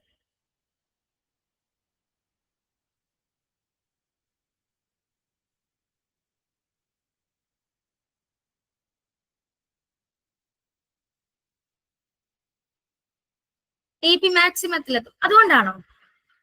അതാണ് ഞാൻ TR മാക്സിമത്തിൽ അല്ലെങ്കിൽ TP മാക്സിമത്തിൽ എന്നൊക്കെയാണ് പറയുന്നത്. ആണോ? അതുകൊണ്ട് മാത്രമാണ്? അല്ല, ശരിയായിട്ടുള്ള റീസൺ അതല്ല. ഞാൻ അത് അറിയാൻ വേണ്ടിയിട്ടാണ് നിങ്ങളടുത്ത് ചോദിച്ചത്. കാരണം എക്സാം ഇപ്പൊ നമ്മുടെ എക്സാമിന്റെ നേച്ചർ മാറിയത് കൊണ്ട് തന്നെ പല രീതിയിൽ നമുക്ക് ഈ ക്വസ്റ്റ്യൻസ് ഇവിടെ നിന്നും പ്രതീക്ഷിക്കാം. ക്വസ്റ്റ്യൻ ഇത് തന്നെ ആവണമെന്നില്ല, പക്ഷെ ഈ ക്വസ്റ്റ്യന്റെ ഭാഗമായിട്ട് നമ്മൾ വിവരിക്കുന്ന കേസസ് പല രീതിയിൽ നിങ്ങൾക്ക് എന്ത് ചെയ്യാം? ക്വസ്റ്റ്യൻസ് ആയിട്ട് വരാം. അപ്പൊ ശ്രദ്ധിക്കാം, നമ്മളിവിടെ ലോ ഓഫ് വാരിയബിൾ പ്രൊപ്പോർഷന്റെ ഒരു ഗ്രാഫിക്കൽ റെപ്രസെന്റേഷൻ ആണ് കൊടുത്തിട്ടുള്ളത്. ഈ ഒരു പോർഷൻ വരെ N എന്ന് പറയുന്ന ഈ ഒരു പോർഷൻ വരെ എന്താണ്? ഫസ്റ്റ് സ്റ്റേജ് ആണ്. ദെൻ N മുതൽ M വരെ എന്താണ്? സെക്കൻഡ് സ്റ്റേജ് ആണ്. ദെൻ പിന്നീട് അങ്ങോട്ട് തേർഡ് സ്റ്റേജ് ആണ്. നിങ്ങൾ പറഞ്ഞതുപോലെ തന്നെ പ്രൊഡക്ഷൻ ഒരു പ്രൊഡ്യൂസറെ സംബന്ധിച്ച് എഫിഷ്യന്റ് ആയിട്ടുള്ള പ്രൊഡക്ഷൻ നടക്കുന്ന ഏരിയ ഏത് തന്നെയാണ്? സ്റ്റേജ് 2 തന്നെയാണ് എഫിഷ്യന്റ് ആയിട്ട് പ്രൊഡക്ഷൻ നടക്കുന്ന ഒരു ഏരിയ എന്ന് പറയുന്നത്. അത് എന്തുകൊണ്ടാണെന്ന് വെച്ചാല് ഇവിടെ നമുക്ക് ആദ്യം ഈ സ്റ്റേജിനെ ജസ്റ്റ് ഒന്ന് വിവരിക്കാം. ഫസ്റ്റ് സ്റ്റേജിൽ പോയിന്റ് ഓഫ് ഇൻഫ്ലക്ഷൻ വരുന്നുണ്ട്. പോയിന്റ് ഓഫ് ഇൻഫ്ലക്ഷൻ എന്ന് പറയുമ്പോൾ അവിടെ എന്താണ് സംഭവിക്കുന്നത്? പോയിന്റ് ഓഫ് ഇൻഫ്ലക്ഷനിൽ സംഭവിക്കുന്നത് എന്താന്ന് വെച്ചാല് TP ടോട്ടൽ പ്രോഡക്റ്റ് ആദ്യം ഇൻക്രീസിംഗ് റേറ്റിൽ ഇൻക്രീസ് ചെയ്യും, പിന്നീട് ഡിക്രീസിംഗ് റേറ്റിലായിരിക്കും ഇൻക്രീസ് ചെയ്യുന്നത്. അങ്ങനെ രണ്ട് രീതിയിൽ അവിടെ എന്ത് ചെയ്യുന്നുണ്ട്? ടോട്ടൽ പ്രോഡക്റ്റ് കർവ് ഇൻക്രീസ് ചെയ്യുന്നുണ്ട്. അപ്പോൾ ടോട്ടൽ പ്രോഡക്റ്റ് കർവ് ആദ്യം ഇൻക്രീസിംഗ് റേറ്റിൽ ഇൻക്രീസ് ചെയ്ത ഒരു പോയിന്റിലെത്തും. ദെൻ അവിടെ നിന്നും എന്ത് ചെയ്യും? പിന്നീട് ഡിക്രീസിംഗ് റേറ്റിലേക്ക് ഇൻക്രീസ് ചെയ്യുന്ന ആ ഒരു മാറുന്ന പോയിന്റ് ഉണ്ടല്ലോ, അതിനെയാണ് പോയിന്റ് ഓഫ് ഇൻഫ്ലക്ഷൻ എന്ന് പറയുന്നത്. ഓക്കെ, ദെൻ TP അതിനുശേഷം TP എന്ത് ചെയ്യാം? സ്റ്റേജ് 2ലേക്ക് വരുമ്പോൾ അവിടെ എന്താണ് സംഭവിക്കുന്നത്? സ്റ്റേജ് 2 ടോട്ടൽ പ്രോഡക്റ്റിന് ഡിക്രീസിംഗ് റേറ്റിൽ മാത്രമാണ് എന്ത് ചെയ്യുന്നത്? ഇൻക്രീസ് ചെയ്യുന്നത്. വലിയ രീതിയിൽ അവിടെ എന്ത് ചെയ്യുന്നില്ല? ടി പി ഇൻക്രീസ് ചെയ്യുന്നില്ല. ചെറിയ രീതിയിലുള്ള ഇൻക്രീസിംഗ് മാത്രമാണ് ടി പിക്ക് സെക്കൻഡ് സ്റ്റേജിൽ ഉള്ളത്. ഓക്കെ, ദെൻ എന്നിട്ട് സെക്കൻഡ് സ്റ്റേജ് എൻഡ് ചെയ്യുന്നത് എപ്പോഴാണ്? അവിടെ എച്ച് എന്ന് പറയുന്ന സാറ്റുറേഷൻ പോയിന്റ് എന്ന് പറയാം. കാരണം ടോട്ടൽ പ്രോഡക്റ്റ് ഏറ്റവും ഹയസ്റ്റിൽ എത്തുന്ന, ഏറ്റവും മാക്സിമത്തിൽ എത്തുന്ന പോയിന്റ് ആണ് ഈ എച്ച് എന്ന് പറയുന്നത്. ഈ എച്ച് എന്ന പോയിന്റിൽ വേറൊരു കാര്യം കൂടെ സംഭവിക്കുന്നുണ്ട്. ഏറ്റവും ഇമ്പോർട്ടന്റ് ആയിട്ടുള്ള മാർജിനൽ പ്രോഡക്റ്റ് കർവ് 0-ൽ എത്തുന്നുണ്ട്. ഓക്കെ, ടോട്ടൽ പ്രോഡക്റ്റ് കർവ് മാക്സിമത്തിൽ എത്തുമ്പോൾ മാർജിനൽ പ്രോഡക്റ്റ് കർവ് അവിടെ എന്തെത്തുന്നുണ്ട്? 0-ൽ എത്തുന്നുണ്ട്. ഓക്കെ, ദെൻ ഇവിടെ ശേഷം എന്താ സംഭവിക്കുന്നത്? തേർഡ് സ്റ്റേജിലേക്ക് വരുമ്പോൾ ടി പി എന്ത് ചെയ്യുന്നുണ്ട്? കുറയുന്നുണ്ട്. ഇവിടെ മാക്സിമത്തിൽ എത്തിയിട്ട് പിന്നെ ടി പിക്ക് എന്താ സംഭവിക്കുന്നത്? ഡിക്രീസിംഗ് ആണ് സംഭവിക്കുന്നത്. ടി പി എന്ത് ചെയ്യുന്നുണ്ട്? കുറഞ്ഞുകൊണ്ട് പോകുന്നുണ്ട്. ടി പി കുറയുമ്പോൾ എ പിക്ക് എന്ത് സംഭവിക്കുന്നു? നെഗറ്റീവ് വാല്യൂവിലേക്ക് ആര് പോകും? എം പി പോകും, മാർജിനൽ പ്രോഡക്റ്റ് പോകും. നെഗറ്റീവ് വാല്യൂവിലേക്ക് മാർജിനൽ പ്രോഡക്റ്റ് പോകും. ഇങ്ങനെയാണ് ഒരു സ്റ്റേജ് എന്ന് പറയുന്നത്. Stage 1, stage 2, stage 3.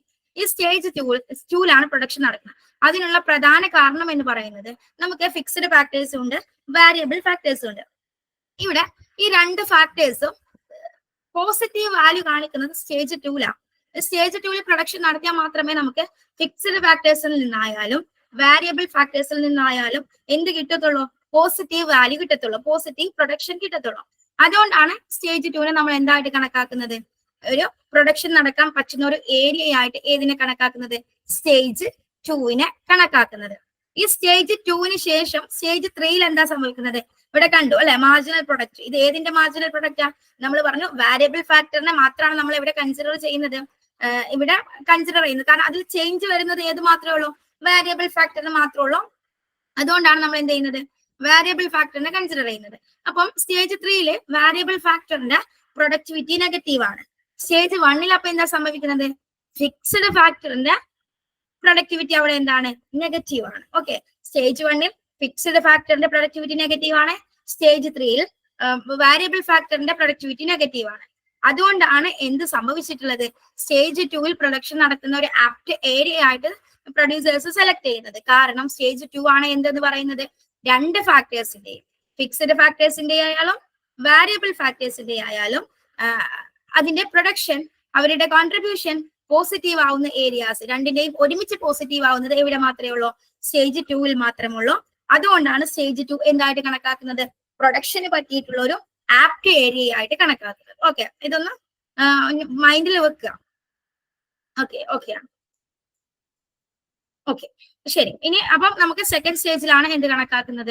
Law of variable പ്രൊപ്പോർഷനിൽ പ്രൊഡക്ഷൻ ടേക്ക് പ്ലേസ് ചെയ്യുന്നത് സെക്കൻഡ് സ്റ്റേജിലായിട്ടാണ് നമുക്ക് കണക്കാക്കാനായിട്ട് കഴിയുന്നത്. ഇതിൽ ഒരു കാര്യം കൂടെ ഓർത്തിരിക്കുക, നമ്മൾ ഇതിനെ നമ്മുടെ ഐസോകോണ്ട് ഉണ്ടല്ലോ, ഐസോകോണ്ട് വെച്ചിട്ട് പറയുകയാണെന്നുണ്ടെങ്കിൽ നിങ്ങൾക്ക് കാണാം, ഐസോകോണ്ട് നമ്മൾ എപ്പോഴും ഏത് ഷേപ്പാണ് പറയാറുള്ളത്? ഒന്ന് കമന്റ് ചെയ്ത്, ഐസോകോണ്ടിന്റെ ഷേപ്പ് എന്താണ്?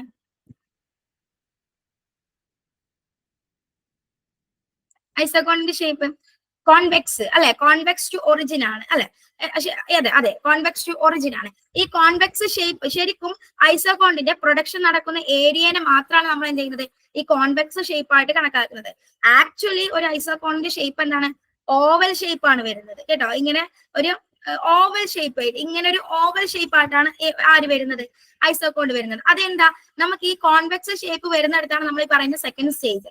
കാരണം ആ സെക്കൻഡ് സ്റ്റേജിലാണ് പ്രൊഡക്ഷൻ നടക്കുന്നത്. ആ ഏരിയാസ് മാത്രമാണ് കൺസ്യൂമേഴ്സിനെ സംബന്ധിച്ച് പ്രൊഡക്ഷൻ പോസിബിൾ ആയിട്ടുള്ള ഏരിയാസ്. ദെൻ ഈ ഒരു ഷേപ്പിന്റെ, കോൺവെക്സ് ഷേപ്പിന്റെ രണ്ട് അറ്റങ്ങളും നമ്മൾ കാണിക്കുന്നില്ല ഐസോകോണ്ട് പഠിക്കുമ്പോൾ. കാരണം അവിടെ പ്രൊഡക്ഷനെ പറ്റിയ ഒരു ആപ്റ്റ് ഏരിയ ആയിട്ട് പ്രൊഡ്യൂസേഴ്സ് കണക്കാക്കുന്നില്ല. കാരണം ഫസ്റ്റ് സ്റ്റേജ് മുകളിൽ വരും, സെക്കൻഡ് സ്റ്റേജ് താഴെ വരികയാണെന്നുണ്ടെങ്കിൽ, ഫസ്റ്റ് സ്റ്റേജ് മുകളിൽ, ആ നടുവിലെ കോൺവെക്സ് ഷേപ്പ് എന്താണ്? നമ്മൾ പറയുന്ന പോലെ തന്നെ സെക്കൻഡ് സ്റ്റേജ്. ദെൻ താഴേക്ക് വരുന്ന ആ ഒരു എൻഡ് പോർഷൻ എന്താണ്? Third stage. അങ്ങനെ വരുമ്പോൾ ഫസ്റ്റ് സ്റ്റേജിൽ എന്ത് സംഭവിക്കും? ഫിക്സഡ് ഫാക്ടേഴ്സ് നെഗറ്റീവ് ആവും. ദെൻ തേർഡ് സ്റ്റേജിൽ എന്താവും? വാരിയബിൾ ഫാക്ടർ നെഗറ്റീവ് ആവും. അതുകൊണ്ട് തന്നെ നമുക്ക് ആ ഓവൽ ഷേപ്പിന്റെ രണ്ടറ്റങ്ങളെയും കട്ട് ചെയ്തിട്ട് ആ കോൺവെക്സ് ഷേപ്പിൽ മാത്രമേ പ്രൊഡക്ഷൻ നടക്കുന്നുള്ളൂ. അതൊന്ന് ജസ്റ്റ് ഒന്ന് മൈൻഡിൽ വെച്ചേക്കാം. അതൊന്ന് ഇതിന്റെ കൂടെ പറഞ്ഞു പോയതാണ്. ശരിക്കും നമ്മൾ കോൺവെക്സ് ഷേപ്പ് എന്ന് പറയാൻ കാരണം പ്രൊഡക്ഷൻ നടക്കുന്ന സ്റ്റേജിനെ മാത്രം കൺസിഡർ ചെയ്തിട്ടാണ് ഐസോകോണിൽ നമ്മൾ എന്ത് ഷേപ്പ് കൊടുക്കുന്നത്? കോൺവെക്സ് ഷേപ്പ് കൊടുക്കുന്നത്. പക്ഷെ ശരിക്കും അതൊരു ഓവൽ ഷേപ്ഡ് ആയിട്ടാണ് കർവ് വരുന്നത്. ഓക്കെ അല്ലെ? നമുക്കിനി നെക്സ്റ്റ് ക്വസ്റ്റ്യനിലേക്ക് പോവാം. Fifth one, Which of the following statements are correct according to isochrone curve? Okay. നിങ്ങളൊന്ന് വായിച്ചു നോക്കിയാ.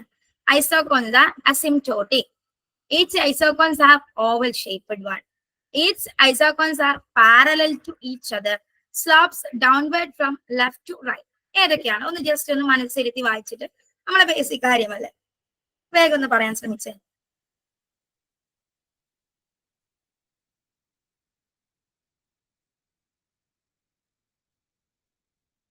വേഗം ഒന്ന് കമന്റ് ചെയ്ത് ഏതാണ് ശരിയായിട്ട് വരുന്നത്. ജസ്റ്റ് ട്രൈ വേഗം.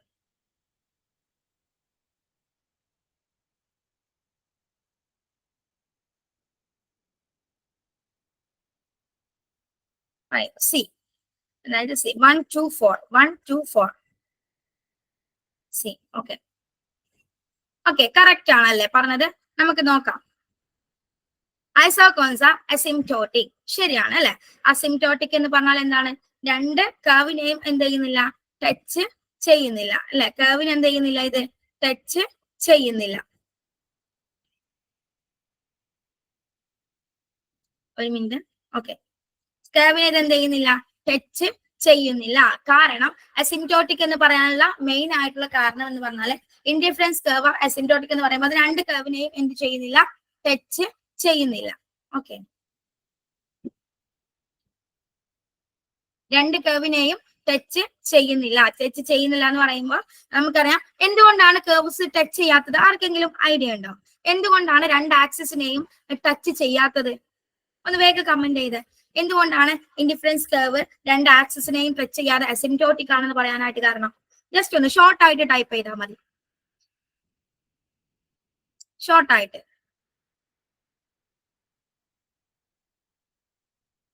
I'm waiting for your answer. വേഗം പറയട്ടെ, വരട്ടെ.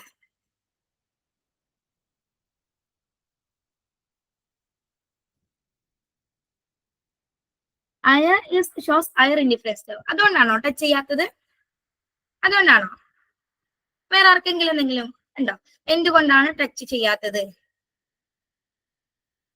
എക്സ് ആക്സിസിലും ടച്ച് ചെയ്യില്ല, വൈ ആക്സിസിലും ടച്ച് ചെയ്യില്ല. കാരണം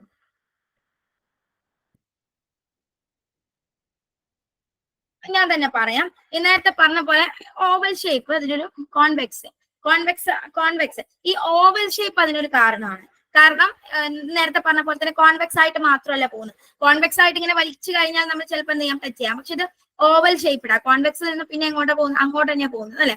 ഈ റാനെ നമ്മൾ ഇങ്ങനെ ആക്കിയിട്ട് ഇട്ടാൽ എങ്ങനെയാ? അതുപോലെ അല്ലെ? റാനെ നമ്മൾ തിരിച്ചിങ്ങോട്ട് ഇട്ടാല് എങ്ങനെയാ? അതുപോലത്തെ ഒരു ഷേപ്പ് ആയിരിക്കും ആർക്ക് വരുന്നത്? ഇൻഡിഫറൻസ് കർവിന് വരുന്നത്. കാരണം ഇത് ടച്ച് ചെയ്യാത്തതിന്റെ കാരണം, ടച്ച് ചെയ്യാന്ന് പറയുമ്പോ ഇപ്പൊ അത് എക്സ് ആക്സിസിനെ ടച്ച് ചെയ്തെന്ന് വെച്ചോ, അപ്പൊ എക്സ് ആക്സിസിൽ നമ്മൾ ലാബറും വൈ ആക്സിസിൽ ക്യാപിറ്റലും എടുക്കുകയാണ് അല്ല? ലാബർ എക്സ് ആക്സിസിലും വൈ ആക്സിസിൽ ക്യാപിറ്റലും എടുക്കുകയാണെങ്കിൽ ഇവിടെ എക്സ് ആക്സിസിൽ ടച്ച് ചെയ്യാം. നിങ്ങളൊന്ന് മൈൻഡിൽ ഒന്ന് വെക്കണം. ഈ ഒരു പിക്ചർ നോക്കാം. എക്സ് ആക്സിസിൽ ലാബർ ആണ്, വൈ ആക്സിസിൽ ആരാണ്? നമ്മുടെ ക്യാപിറ്റലാണ്. ഈ ഒരു ഐസോകോണ്ട് വന്നിട്ട് എക്സ് ആക്സിസിൽ ടച്ച് ചെയ്യാണെന്ന് പറയുമ്പോൾ അതിനർത്ഥം അവിടെ എന്താ പറയുന്നത്? ലാബർ ഒരു നിശ്ചിത യൂണിറ്റ് ആണ് ലാബർ. പക്ഷെ അവിടെ ക്യാപിറ്റലിന്റെ അളവ് എന്താ വരുന്നത്? പറഞ്ഞ അപ്പൊ അവിടെ എക്സ് ആക്സിസിൽ ടച്ച് ചെയ്യുകയാണെങ്കിൽ ക്യാപിറ്റലിന്റെ അളവ് അവിടെ എത്രയാ വരുന്നത്? ആർക്കെങ്കിലും കമന്റ് ചെയ്യാൻ പറ്റുമോ? ക്യാപിറ്റലിന്റെ അളവ് എത്രയായിട്ടാണ് അവിടെ കണക്കാക്കുന്നത്? എനിവൺ? ഐസോകോൺ കർവ് എക്സ് ആക്സിസിൽ ടച്ച് ചെയ്യുന്നു, അതായത് ലാബർ ആക്സിസ് ആണ്. സീറോ അല്ലെ? സീറോ ശരിയാണ്, സീറോ ആണ് വരുന്നത്. ഇവിടെ ക്യാപിറ്റലിന്റെ അളവ് സീറോ ആണ് പറയുന്നത്. നമ്മുടെ അസംഷൻ പറയുന്നുണ്ട് ഇൻഡിഫറൻസ് കർവിൽ എന്താണ്? 2 ഫാക്ടേഴ്സിനെ യൂസ് ചെയ്തിട്ട് മാത്രമേ പ്രൊഡക്ഷൻ നടത്താവൂ. ഒരു ഫാക്ടർ മാത്രം യൂസ് ചെയ്യുകയാണെങ്കിൽ അവിടെ പ്രൊഡക്ഷൻ എന്തായിരിക്കും? സീറോ ആയിരിക്കും, അല്ലെങ്കിൽ പ്രൊഡക്ഷൻ അവിടെ നടക്കില്ല. അതുകൊണ്ടാണ് അവിടെ എന്താവുന്നത്? എക്സ് ആക്സിസിനെയും വൈ ആക്സിസിനെയും ടച്ച് ചെയ്യാത്തത്. ഇനി വൈ ആക്സിസിനെയും ടച്ച് ചെയ്യുന്നത് എന്നുണ്ടെങ്കിൽ എന്ത് സംഭവിക്കും? ലാബറിന്റെ അളവ് അവിടെ എന്താവും? സീറോ ആവും അല്ലെ? അപ്പോ എക്സ് ആക്സിസിനെയും വൈ ആക്സിസിനെയും ടച്ച് ചെയ്യാത്തതിനുള്ള പ്രധാന കാരണം ഇത് തന്നെയാണ്. ഒരൊറ്റ ഫാക്ടർ കൊണ്ട് നമുക്ക് എന്ത് നടക്കില്ല? പ്രൊഡക്ഷൻ നടക്കില്ല. രണ്ട് ഫാക്ടേഴ്സും നിശ്ചിത അളവിൽ യൂസ് ചെയ്താൽ മാത്രമേ പ്രൊഡക്ഷൻ നടക്കൂ എന്നുള്ളത് നമ്മുടെ അസംഷൻ ആണ്. നമുക്കറിയാം അസംഷൻ എന്തിനാണ് നമ്മൾ ഫോളോ ചെയ്യുന്നത്? ആ അസംഷൻ ഉണ്ടെങ്കിൽ മാത്രമേ ആ തിയറി എന്താവുള്ളൂ? നിലവിൽ വരുള്ളൂ. ആ തിയറി അല്ലെങ്കിൽ തെറ്റായിരിക്കും അല്ലെ? അപ്പോൾ ആ അസംഷൻ എക്സിസ്റ്റ് ചെയ്യുന്നത് കൊണ്ടാണ്. നിങ്ങൾ എക്സാമിന് പഠിക്കുമ്പോൾ നമ്മൾ ഇങ്ങനെ പഠിച്ചിട്ട് പോകും അല്ലെ, രണ്ടിനെയും ടച്ച് ചെയ്യുന്നില്ല. പക്ഷെ നമ്മുടെ ക്വസ്റ്റ്യൻ എന്തായിരിക്കും വരിക, എന്തുകൊണ്ടാന്നുള്ളൊരു ക്വസ്റ്റ്യൻ ആയിരിക്കും വരിക. ഓക്കെ, ആ രീതിയിലേക്ക് നിങ്ങളെ സ്റ്റഡിയെ നിങ്ങൾ മാറ്റിക്കൊണ്ട് പോകണം. ഓക്കെ, അപ്പം ഇതിനൊക്കെയുള്ള കാരണങ്ങളും കൂടെ നിങ്ങൾ എന്ത് ചെയ്യണം, മനസ്സിൽ വെക്കണം. ഓക്കെ അല്ലെ. അപ്പൊ ഐസോകോൺസ് അസിംപ്റ്റോട്ടിക് ആണ്. ഇതൊക്കെ നിങ്ങളൊന്ന് നോട്ട് ചെയ്ത് വെക്കണം, എന്തുകൊണ്ടാണ് എന്നുള്ളതൊക്കെ ജസ്റ്റ് ഒന്ന് നോട്ട് ചെയ്ത് വെക്കാം. ഇപ്പൊ നമ്മുടെ മൈൻഡിൽ നിൽക്കുമെങ്കിൽ കൂടി കുറച്ച് കഴിഞ്ഞാൽ ഇതൊക്കെ നമ്മുടെ മൈൻഡിൽ നിന്ന് എന്ത് ചെയ്യും, ഔട്ട് ആവും അല്ലെ. അപ്പം അതുകൊണ്ട്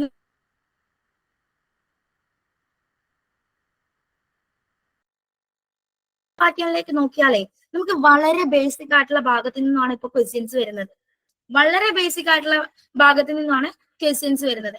പക്ഷെ നമുക്ക് പലപ്പോഴും അത് ഉപയോഗിക്കാൻ കഴിയാത്തതിന്റെ പ്രധാന റീസൺ എന്ന് പറയുന്നത്, അത് ക്വസ്റ്റ്യൻ ആൻസർ ചെയ്യാൻ പറ്റാത്തതിന്റെ പ്രധാന റീസൺ എന്ന് പറയുന്നത് എന്താണ്, ഇതേപോലത്തുള്ള കാരണങ്ങളിലേക്ക് ഇത് പോകും, ക്വസ്റ്റ്യൻസ് പോകും. അപ്പൊ നമ്മൾ ജസ്റ്റ് പറഞ്ഞിട്ടുണ്ടാവും അസിംപ്റ്റോട്ടിക് ആണ്, പക്ഷെ എന്തുകൊണ്ട് എന്നുള്ളത് നമ്മൾ പഠിച്ചിട്ടുണ്ടാവില്ല. അപ്പൊ അതായിരിക്കും ക്വസ്റ്റ്യൻ ആയിട്ട് വരിക. അപ്പൊ ആ രീതിയിലേക്കാണ് നമ്മൾ പോകുന്നത്. കുറച്ചും കൂടെ അഡ്വാൻസ്ഡ് ആയിട്ട് പഠിക്കണം നിങ്ങൾ കേട്ടോ. വെറും ഫാക്റ്റിൽ മാത്രം ഒതുങ്ങി നിൽക്കരുത്, അതിന് വേണ്ടിയിട്ടാണ് പറയുന്നത്. അപ്പം ഇങ്ങനെ, അപ്പൊ അസിംപ്റ്റോട്ടിക് ആണ്, അത് ശരിയാണ് അല്ലെ. രണ്ടാമത്തേത് വരുമ്പോ ഏതാണ്, each ഐസോകോൺസ് have oval shaped one. ശരിയല്ലേ? ഓക്കെ അല്ലേ? അത് തംസ് അപ്പ് ചെയ്തേ. ഓക്കെ അല്ലേ? ഐസോകോൺ ഓവൽ ഷേപ്ഡ് വൺ. ഓക്കെ അല്ലേ? ഓക്കെ ആണെങ്കിൽ വേഗം തംസ് അപ്പ് ചെയ്തേ. ഓക്കെ, ശരിയാണ് അല്ലെ. നമ്മൾ പറഞ്ഞ പോലെ തന്നെ ഓവൽ ഷേപ്പ് ആണ് വരുന്നത്. എന്തുകൊണ്ടാണ് ആ ഓവൽ ഷേപ്പ് എന്നുള്ളതൊക്കെ നിങ്ങൾക്ക് പറഞ്ഞു തന്നു, അതൊക്കെ നിങ്ങളുടെ മൈൻഡിൽ വെക്കുക. Then each isoquants are parallel to each other. ശരിയാണോ? പാരലൽ ആണോ? Each isocons are parallel to each other. ശരിയാണോ തെറ്റാണോ?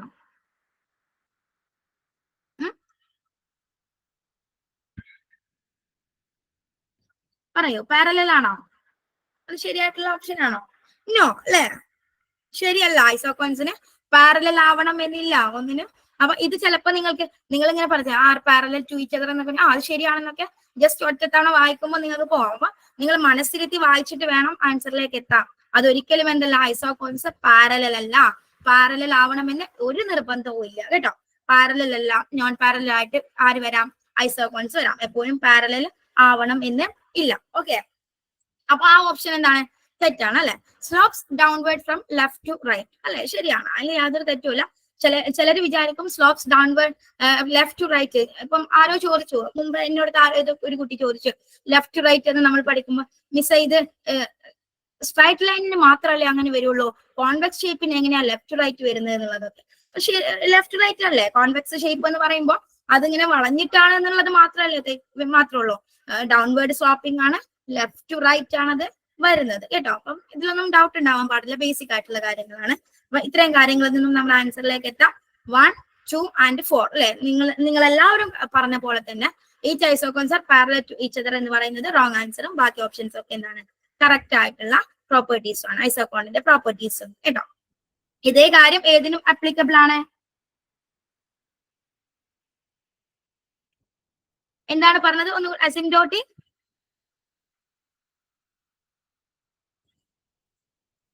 എനിക്ക് മനസ്സിലായില്ല, ഒന്നും കൂടെ ഒന്ന് പറയൂ.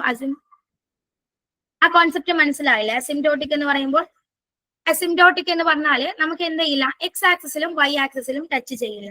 ഇപ്പം ഓക്കെ, ക്ലിയർ ആക്കി തരാം. അപ്പൊ എക്സ് ആക്സിസിലും വൈ ആക്സിസിലും എന്താവില്ല, ഈ ഒരു കോൺവെക്സ് ഷേപ്പ് ആയിട്ടുള്ള നമ്മൾ ഐസോകോണ്ട് അല്ലെങ്കിൽ ഓവൽ ഷേപ്പ് ആയിട്ടുള്ള ഐസോകോണ്ട് ടച്ച് ചെയ്യില്ല. അതിനുള്ള പ്രധാന കാരണം എന്ന് പറയുന്നത്, നമുക്കറിയാം 2 ഫാക്ടേഴ്സ് വെച്ചിട്ടാണ് നമ്മൾ പ്രൊഡക്ഷൻ നടത്തുന്നത്. മനസ്സിൽ കാണാൻ ഞാൻ പറയുന്ന ചിത്രം എനിക്ക് ഇവിടെ വരക്കാനുള്ള ഫെസിലിറ്റി എനിക്കില്ല. അത് കാരണം നിങ്ങളുടെ അടുത്ത് ഒരു പേനയും പേപ്പറും ഉണ്ടെങ്കിൽ നിങ്ങൾ വരക്കുക. ജസ്റ്റ് എക്സ് ആക്സിസിൽ ലാബർ കൊടുക്കുക, വൈ ആക്സിസിൽ ക്യാപിറ്റൽ കൊടുക്കുക, എന്നിട്ട് കോൺവെക്സ് ഷേപ്പ് ആയിട്ടുള്ള ഒരു ഐസോകോണ്ട് വരക്കുക.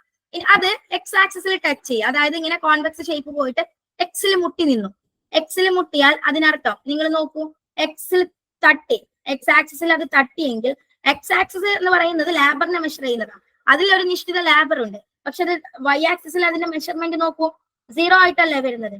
വൈ ആക്സിൽ അതിന്റെ മെഷർമെന്റ് എന്തായിട്ടാണ് വരുന്നത്, വെറും 0 ആണ്. അത് വൈ ആക്സിസ് 0 ആവാന്ന് പറയുമ്പോൾ, വൈ ആക്സിസിൽ നമ്മൾ മെഷർ ചെയ്യുന്ന ഫാക്ടർ ആയിട്ടുള്ള ക്യാപിറ്റലിന്റെ അളവ് എന്തായിട്ടാണ് വരുന്നത്, 0 ആയിട്ടാണ് വരുന്നത്. അതായത് ലാബർ നിശ്ചിത ശതമാനം യൂസ് ചെയ്തു, നിശ്ചിത യൂണിറ്റ്സ് യൂസ് ചെയ്തു, ക്യാപിറ്റലിനെ നമ്മൾ 0 ആണ് യൂസ് ചെയ്യുന്നത്. അതായത് ഒരു ഫാക്ടർ ഓഫ് പ്രൊഡക്ഷൻ മാത്രമേ യൂസ് ചെയ്യുന്നുള്ളൂ, മറ്റൊരു ഫാക്ടർ ഓഫ് പ്രൊഡക്ഷൻ നമ്മൾ എന്ത് ചെയ്യുന്നില്ല, അവിടെ യൂസ് ചെയ്യുന്നില്ല. അപ്പോൾ നമുക്ക് പ്രൊഡക്ഷൻ നടത്താൻ സാധ്യമല്ല. കാരണം നമ്മുടെ അസംഷൻ അതാണ്, 2 ഫാക്ടേഴ്സ് ആർ യൂസ്ഡ് എന്ന് നമ്മൾ പറയുന്നുണ്ട്. ഇത് അസംഷൻ എന്ന് പറഞ്ഞാല് ഇത്തരം ഫാക്ടേഴ്സ് ഒക്കെ നിലനിന്നെങ്കിൽ മാത്രമേ ഈ തിയറിക്ക്, ഈ ഒരു കോൺസെപ്റ്റിന് വാല്യൂ ഉള്ളൂ എന്നുള്ളതാണ് അല്ലെ. അപ്പൊ നമ്മള് ഒരു ഫാക്ടർ 0 ആണ്, ഒരു ഫാക്ടർ നമ്മൾ യൂസ് ചെയ്യുന്നത്. അതായത് ഒരു ഫാക്ടർ വെച്ച് മാത്രം പ്രൊഡക്ഷൻ നടത്തുന്നു. ഒരു ഫാക്ടർ വെച്ച് മാത്രം നമുക്ക് പ്രൊഡക്ഷൻ നടത്താൻ പറ്റില്ല. ഒരു ഫാക്ടർ വെച്ചിട്ട് മാത്രം പ്രൊഡക്ഷൻ നടത്തുമ്പോൾ നമുക്ക് 0 പ്രൊഡക്ഷനെ കിട്ടത്തുള്ളൂ. അപ്പം അതെന്തല്ല, പോസിബിൾ അല്ല. അതുകൊണ്ടാണ് നമുക്ക് എന്ത് പറ്റാത്തത്, ഇത് എക്സ് ആക്സിസിൽ ടച്ച് ചെയ്യാത്തത്. ഇനി വൈ ആക്സിസിൽ എന്തുകൊണ്ടാണ് ടച്ച് ചെയ്യാത്തത്? ഇതേ കോൺസെപ്റ്റ് എവിടെയും യൂസ് ചെയ്യണം. വൈ ആക്സിസിൽ ടച്ച് ചെയ്യുന്ന സമയത്ത് എന്ത് സംഭവിക്കും, നമുക്ക് ക്യാപിറ്റൽ നിശ്ചിത ശതമാനം യൂസ് ചെയ്യും. പക്ഷെ വൈ ആക്സിസിൽ ടച്ച് ചെയ്യുമ്പോൾ ലാബറിന്റെ അളവിലേക്ക് നിങ്ങൾ നോക്കൂ, 0 ആയിട്ടാണ് ലാബറിന്റെ അളവ് കാണുന്നത്. ക്യാപിറ്റലിനെ നമ്മൾ നിശ്ചിത ശതമാനം യൂസ് ചെയ്യുന്നു, അല്ലെങ്കിൽ നിശ്ചിത യൂണിറ്റ് യൂസ് ചെയ്യുന്നു. ലാബറിനെ നമ്മൾ 0 ആയിട്ട് യൂസ് ചെയ്യുന്നു. അതിനർത്ഥം ഒരു ഫാക്ടർ, ക്യാപിറ്റൽ എന്ന് പറയുന്ന ഒറ്റ ഫാക്ടർ കൊണ്ട് നമുക്ക് പ്രൊഡക്ഷൻ സാധ്യമല്ല. നമ്മുടെ അസംഷൻ അതാണ്. അതുകൊണ്ട് അവിടെ എന്തല്ല, വൈ ആക്സിസിലും അത് ടച്ച് ചെയ്യില്ല. ഓക്കെ ആണോ ഇപ്പൊ?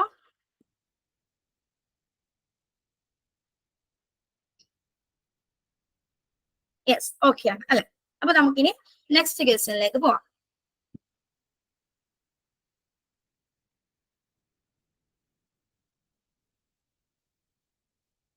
ബോത്ത് എക്സ് ആൻഡ് വൈ എന്ന് പറയുന്നത്, ബോത്ത് എക്സ് ആൻഡ് വൈയിലും ടച്ച് ചെയ്യുമ്പോൾ അത് എന്ത് സംഭവിക്കും? നമ്മൾ പറഞ്ഞു എക്സ് ആൻഡ് വൈയിലേക്ക്, രണ്ടിനെയും ബോത്ത് എക്സ് ആൻഡ് വൈയിലേക്ക് ടച്ച് ചെയ്യുമ്പോൾ നോക്ക്, എക്സിൽ ടച്ച് ചെയ്തു, എക്സിൽ ടച്ച് ചെയ്യുന്ന അതേ സമയം നമ്മൾ വൈയിലും ടച്ച് ചെയ്യോ? അതിനർത്ഥം എന്താണ്? അത് 2 ലെവൽ ഓഫ് ഔട്ട്പുട്ട്. നമുക്ക് 2 ലെവൽ ഓഫ്, 2 എൻഡിലല്ലേ അത് ടച്ച് ചെയ്യാൻ പറ്റുള്ളൂ. ഒരേ പോയിന്റ് ടച്ച് ചെയ്യാൻ പറ്റുമോ? ഇപ്പം എക്സിൽ ടച്ച് ചെയ്തു, അതേസമയം വൈയിലും ടച്ച് ചെയ്തു. നിങ്ങൾ നോക്കൂ, ഒരു പേപ്പർ എടുത്ത് വരച്ചിട്ട് നോക്കൂ. നിങ്ങളൊരു പേപ്പർ എടുത്തിട്ട് വരച്ചിട്ട് നമ്മൾ കോൺവെക്സ് ഷേപ്പിലുള്ള ഐസോഗോൺ, ഇപ്പം ഇതില് എക്സിൽ ടച്ച് ചെയ്യുന്നതിനെ നമുക്ക് എ എന്ന് കൊടുക്കാം, വൈയിൽ ടച്ച് ചെയ്യുന്നതിനെ നമുക്ക് വൈ എന്നും കൊടുക്കാം, സോറി ബി എന്നും കൊടുക്കാം, ബി എന്ന പോയിന്റും കൊടുക്കാം. അപ്പൊ എ എന്ന് പറയുന്ന പോയിന്റിൽ നമ്മൾ നോക്കൂ, എന്താണ് സംഭവിക്കുന്നത്? ഈ പറഞ്ഞ പോലെ തന്നെ ഒരു ഫാക്ടർ 0 അല്ലേ, മറ്റൊരു ഫാക്ടർ ഉണ്ടെങ്കിൽ കൂടി ഒരു ഫാക്ടർ 0 ആണ്. ബിയിൽ എന്ന് പറയുന്ന പോയിന്റിൽ ടച്ച് ചെയ്യുമ്പോൾ നോക്കൂ, അവിടെയും ആ പോയിന്റ് എന്താണ്, പോസിബിൾ അല്ലല്ലോ. ആ പോയിന്റ് പ്രൊഡക്ഷൻ പോസിബിൾ അല്ലല്ലോ, പ്രൊഡക്ഷൻ കിട്ടുന്ന ഏരിയ അല്ലല്ലോ. പ്രൊഡക്ഷൻ കിട്ടുന്ന പോയിന്റ്സിന് മാത്രമല്ലേ ഐസോകോൺസ് കാണിക്കുന്നത്. മനസ്സിലായോ? ഈ രണ്ടിനെയും ടച്ച് ചെയ്യുന്ന കേസ് തന്നെയല്ലേ നമ്മൾ സെപ്പറേറ്റ് ആയിട്ട് പറഞ്ഞുള്ളത്. ഓക്കെ അല്ലേ?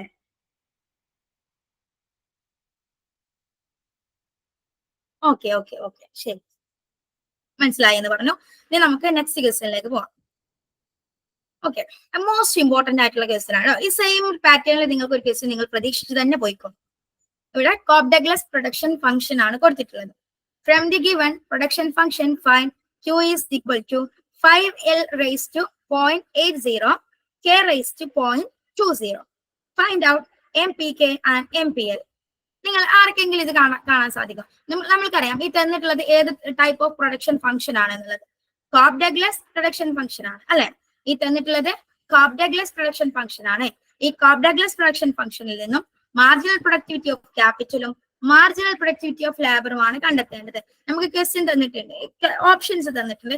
ഈ കറക്റ്റ് ഓപ്ഷൻ ഏതാണെന്ന് ചോദിച്ചിട്ടുള്ളത്. ഏതാണ് കറക്റ്റ് ഓപ്ഷൻ ആയിട്ട് വരുന്നത്? ആർക്കെങ്കിലും ആൻസർ ചെയ്യാൻ പറ്റുമോ? അതായത് എങ്ങനെയാണ് കാണുക എന്നുള്ളത്, അല്ലെങ്കിൽ ആൻസറോ ഏതെങ്കിലും രീതിയിൽ ചെയ്യാൻ പറ്റുമോ? ഞാനിവിടെ ക്വസ്റ്റ്യൻ കാണുന്നില്ലേ? ക്വസ്റ്റ്യൻ കാണുന്നില്ലേ? കാണുന്നുണ്ടല്ലോ. From the given production function ഉണ്ട്, കാണുന്നുണ്ട്. ഓക്കെ, ഒന്നും കൂടെ നോക്കിയാ. പ്രൊഡക്ഷൻ ഫംഗ്ഷൻ കൊടുത്തിട്ടുണ്ട്. ഓക്കെ ഓക്കെ, ഇതെങ്ങനെ കാണാൻ പറ്റുമോ? കോപ്പ് ഡഗ്ലസ് പ്രൊഡക്ഷൻ ഫംഗ്ഷൻ ഇവിടെ തന്നിട്ടുണ്ട്. അതിൽ നിന്നും മാർജിനൽ പ്രൊഡക്ടിവിറ്റി ഓഫ് ക്യാപിറ്റലും മാർജിനൽ പ്രൊഡക്ടിവിറ്റി ഓഫ് ലാബറും എങ്ങനെ കണ്ടെത്തും? Any idea? എന്തെങ്കിലും ഒന്ന് കമന്റ് ചെയ്ത് എങ്ങനെയാണ് അത് ആൻസറിലേക്ക് എത്തുക എന്നുള്ളതോ, അല്ലെങ്കിൽ എങ്ങനെയാണ് ആൻസർ എന്താന്നുള്ളതോ ആർക്കെങ്കിലും any idea about it?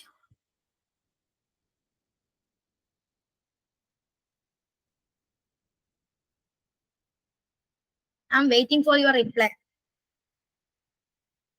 No idea ആണെങ്കിൽ നോ ഐഡിയ എന്ന് പറഞ്ഞോ കേട്ടോ. അപ്പൊ നമുക്കിത് കണ്ടിന്യൂ ചെയ്യാലോ.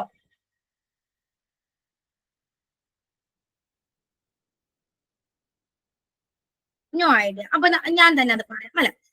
നിങ്ങൾ ഇങ്ങനത്തെ ക്വസ്റ്റ്യൻസ് നിങ്ങൾ നെറ്റിന്റെ ഒരു പാറ്റേൺ എടുത്ത് നോക്കിയാൽ മാത്തമാറ്റിക്കൽ പ്രോബ്ലം വരുന്ന ക്വസ്റ്റ്യൻസ് സെയിം പാറ്റേണിലാണ് റിപ്പീറ്റഡ് ആയിട്ട് ചോദിച്ചു കണ്ടിട്ടുള്ളത്. അപ്പൊ ഇങ്ങനത്തെ ക്വസ്റ്റ്യൻസ് ഒക്കെ നിങ്ങൾ എന്ത് ചെയ്തു, ഒരു ഭാഗത്ത് തന്നെ എഴുതി വെച്ചു, എന്നിട്ട് അതിന്റെ പാറ്റേൺ നോക്കിയിട്ട് പോയിക്കോ എങ്ങനെയാണ് എന്നുള്ളത് ഞാൻ പറയാം കേട്ടോ. അപ്പൊ ഇതൊക്കെ നിങ്ങൾ അതിന്റെ പാറ്റേൺ നോക്കിക്കോ. ഇപ്പൊ ഇവിടെ MPL കാണാൻ ഫസ്റ്റ് നമുക്ക് MPL കാണണം, MPKയും കാണണം. ഓക്കെ, നമ്മൾ ഫസ്റ്റ് MPL ആണ് കാണുന്നത്. ഓക്കെ, എനിക്കിവിടെ എഴുതാനുള്ള ഫെസിലിറ്റി ഇല്ലാത്തത് കാരണം നിങ്ങളുടെ അടുത്ത് ഞാൻ പറയാം, എത്ര തവണ വേണമെങ്കിലും നിങ്ങൾ പറയാം. നിങ്ങൾക്ക് അറിയാത്തത് നിങ്ങൾ മെസ്സേജ് ചെയ്ത് ചോദിച്ചോ, മനസ്സിലാവാത്തത് ചോദിച്ചോ, ഞാൻ നിങ്ങൾക്ക് റിപ്പീറ്റഡ് ആയിട്ട് പറഞ്ഞു തരാം കേട്ടോ. തുടർന്ന് MPL കാണാന് എന്ത് ചെയ്താൽ മതി, ഈ തന്നിട്ടുള്ള ക്വസ്റ്റ്യൻ ഉണ്ടല്ലോ അതിനെ എന്ത് ചെയ്യണം, പാർഷ്യൽ ഡിഫറൻഷിയേറ്റ് ചെയ്യണം. അപ്പൊ MPL ആയതുകൊണ്ട് തന്നെ വിത്ത് റെസ്പെക്ട് ടു L നമ്മൾ എന്ത് ചെയ്യണം, ഡിഫറൻഷിയേറ്റ് ചെയ്യണം. അപ്പൊ Lന്റെ പോർഷൻ ഉണ്ടല്ലോ, അതായത് 5L⁻⁸ K⁻⁻20 അതില് L⁻⁸ നമ്മൾ എന്ത് ചെയ്യാം, ഡിഫറൻഷിയേറ്റ് ചെയ്യാം. അതിനെ ഡിഫറൻഷിയേറ്റ് ചെയ്യാ എന്ന് പറയുമ്പോൾ ബാക്കിയുള്ളതിനെ എന്താ ചെയ്യാ, K⁻⁻20 അതുപോലെ നിലനിർത്തിയിട്ട് L⁻⁻80 എന്ത് ചെയ്യാം, നമ്മൾ ഡിഫറൻഷിയേറ്റ് ചെയ്യും. ഞാൻ ഡിഫറൻഷിയേറ്റ് ചെയ്യുന്ന ആൻസർ ഞാൻ നിങ്ങൾക്ക് പറയാം. അതായത് Q is equal to 5L⁻⁸ into K⁻⁻20. അതാണല്ലോ നമ്മുടെ പ്രൊഡക്ഷൻ ഫംഗ്ഷൻ. അതില് എല്ലിനെ റെസ്പെക്ട് ചെയ്തിട്ട് നമ്മൾ എന്ത് ചെയ്യാണ്, ഡിഫറൻഷിയേറ്റ് ചെയ്യാണ്. അപ്പൊ നമ്മൾ എന്ത് ചെയ്യും, നമുക്കറിയാം 5നെ നമ്മൾ അതുപോലെ എഴുതും, 5 ഇൻറ്റു എല്ലിനെയാണ് ഡിഫറൻഷിയേറ്റ് ചെയ്യുന്നത് അല്ലെ. അപ്പൊ എല്ലിന്റെ പവർ ആയിട്ടുള്ള 0.80 എങ്ങോട്ട് വരും, 5 ഇൻറ്റു 0.80 ആയിട്ട് മാറും. എൽ അതുപോലെ എഴുതും, റൈസ് 0.80 അതുപോലെ എഴുതും, എന്നിട്ട് എന്ത് കൊടുക്കും, -1 അല്ലെ. 0.80 നിന്നും നമ്മുടെ ഡിഫറൻസിയേഷൻ റൂൾ പ്രകാരം 1 നമ്മൾ മൈനസ് ചെയ്യും. 0.80 മൈനസ് 0.1 ആയിരിക്കും പവർ ആയിട്ട് വരുന്നത്. ദെൻ K⁻⁻20 അതുപോലെ എഴുതും. ഇത്രയും ഓക്കെ ആണോ, ഇത്രയും ഓക്കെ ആണോ? യെസ്, ഓക്കെ ആണ്. ഓക്കെ, ഓക്കെ ആണ് വിഷ്ണു, ഓക്കെ ആണ്. ഓക്കെ, ഇനി ഇതിനെ നമ്മൾ സോൾവ് ചെയ്യുമ്പോൾ 5 ഇൻറ്റു 0.80 എന്ത് കിട്ടും, 4 കിട്ടും അല്ലെ. 4 കിട്ടും. ദെൻ 5 ഇൻറ്റു 0.80 4 കിട്ടും. ദെൻ L⁻⁻1 നിന്നും അല്ലെ, അല്ലെങ്കിൽ 1നെ നമുക്ക് എന്താക്കാം, 100 അതിൽ നിന്ന് -0.2 കിട്ടും, 0.2 കിട്ടും. ദെൻ K⁻⁻20 ഓക്കെ, 20 അല്ലെങ്കിൽ -0.20 അത് കിട്ടും. ഇത്രയും ഓക്കെ ആണോ? 4 L⁻⁻0.20 K⁻⁻20 ഇങ്ങനെയായി ആൻസർ. ഇത് ഓക്കെ ആണോ, ഇത്രയും ഓക്കെ ആണോ? ഓക്കെ ആണ്, ഓക്കെ ആണ്. ഇനി ഇതിനെ നമ്മള് ഒന്നും കൂടെ ഇതിനെ സിംപ്ലിഫൈ ചെയ്യുകയാണെന്നുണ്ടെങ്കിൽ നമുക്ക് എല്ലിന്റെ പവർ എന്ത് വന്നു, -0.20 വന്നു അല്ലെ. അതിൽ നിന്ന് നമുക്ക് മൈനസിനെ ഒഴിവാക്കാൻ എന്ത് ചെയ്താൽ മതി, ഈ L⁻⁻0.20 നിന്നും മൈനസിനെ ഒഴിവാക്കാൻ നമുക്ക് എന്ത് ചെയ്യണം, ഇതിനെ ഡിവൈഡ് ചെയ്താൽ മതി. അതായത് 4 അതുപോലെ നിർത്തി, K⁻⁻20 അതുപോലെ നിർത്തി, ഈ ടോട്ടലിനെ നമുക്ക് എന്ത് ചെയ്യാം, L⁻⁻0 കൊണ്ട് ഡിവൈഡ് ചെയ്യാം. അപ്പൊ നമുക്ക് എന്ത് കിട്ടും, 4 into K⁻⁻20 divided by L⁻⁻20. Okay അല്ലേ, ഇത്രയും ഓക്കെ അല്ലേ?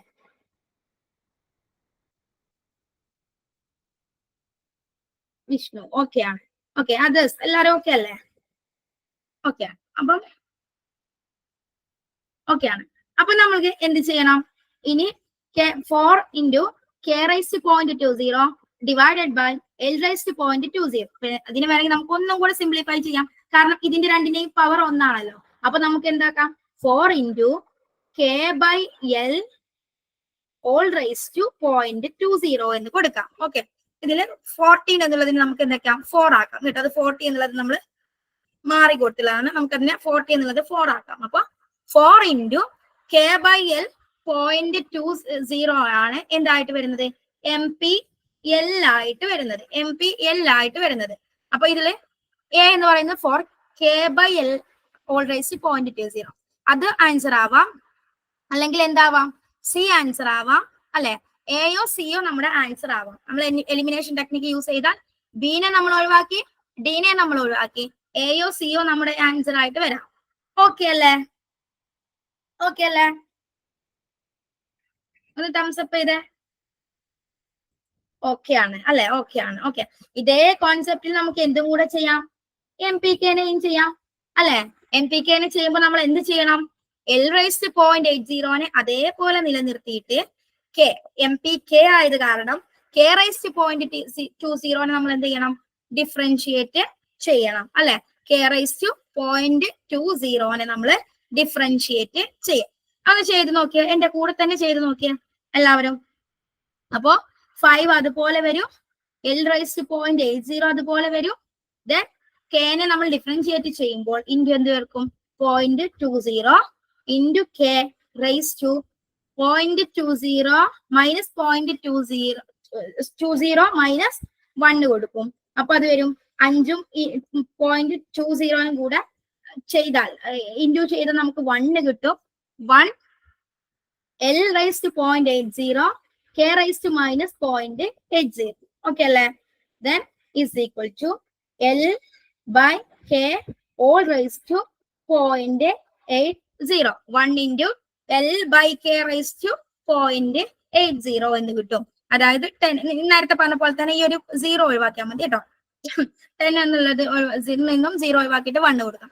അപ്പൊ നമുക്ക് എയോ സിയോ അല്ലേ നമ്മുടെ ആൻസർ ആയിട്ട് വരാം. അപ്പം L/K 4 into L/K 0.80 അല്ല, നമുക്ക് 1 into ആണ് കിട്ടേണ്ടത്. അപ്പൊ സി ആയിരിക്കും നമ്മുടെ ആൻസർ ആയിട്ട് വരുന്നത്. ഓക്കെ ആണോ? ഇത്രയും ഓക്കെ അല്ലേ? ഓക്കെ അല്ലേ? വിഷ്ണു ഓക്കെ ആണ്. അതേഴ്സ് എല്ലാവരും ഓക്കെ അല്ലേ? ഒന്ന് തംസപ്പ് ചെയ്തേ. ഒന്ന് സ്ട്രോങ് ആയിട്ട് നിങ്ങൾ കൂടെ കൂടുവോ? തംസപ്പ് ചെയ്യും. Okay okay okay okay. അപ്പൊ നമ്മുടെ ആൻസർ, അപ്പൊ നിങ്ങൾ എന്ത് ചെയ്യുക, ഈ ഒരു മോഡൽ നിങ്ങൾ എഴുതിയെടുത്തിട്ട് എങ്ങനെയാണ് ചെയ്യുന്ന രീതി എന്നുള്ളത് നിങ്ങൾ എഴുതി വെക്കുക കേട്ടോ. ഇനി നമുക്ക് മാത്തമാറ്റിക്കലി ഒരുപാട് ക്വസ്റ്റ്യൻസ് വരുമ്പോൾ നിങ്ങൾക്ക് കിട്ടുന്ന ക്വസ്റ്റ്യൻസ് ഒക്കെ നിങ്ങൾ എന്ത് ചെയ്യുക, ഒരു ഭാഗത്ത് എഴുതി വെക്കാം. മാത്സിന്റെതൊക്കെ നിങ്ങൾക്ക് അറിയാത്തത് എവിടെ നിന്ന് ചോദിച്ചാലും നമുക്ക് കിട്ടും എന്നുള്ള രീതിയിലുള്ള ക്വസ്റ്റ്യൻസിനെ നിങ്ങൾ വിടുക. അല്ല, നമ്മൾക്ക് അറിയാത്ത പാറ്റേൺ ഒക്കെ എന്ത് ചെയ്യുക, ഒരു ഭാഗത്ത് എഴുതി വെക്കുക. അത് എങ്ങനെയാണ് ചെയ്യുന്നത് എന്നൊക്കെ. എന്നിട്ട് വേണം നിങ്ങൾ എന്ത് ചെയ്യാം, നോക്കിയിട്ട് പോവാൻ, ആൻസർ ചെയ്തിട്ട് പോവാൻ. ഓക്കെ, ഇനി നോക്കാം. The question is based on the assertion and reasoning type. Assertion: the modern average variable cost curve is a saucer-shaped curve. അതിന്റെ റീസൺ കൊടുത്തിട്ടുള്ളത്, it occurs because of the existence of excess capacity. Excess കപ്പാസിറ്റിയുടെ existence കാരണമാണ് ഇത് സംഭവിക്കുന്നത് എന്നുള്ളതാണ് reason ആയിട്ട് കൊടുത്തിട്ടുള്ളത്. Okay ആണോ?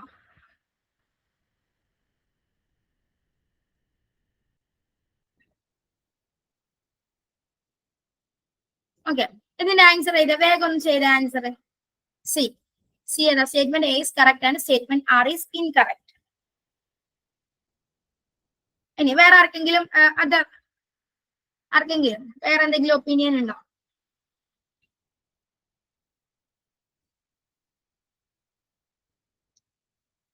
ആർക്കെങ്കിലും?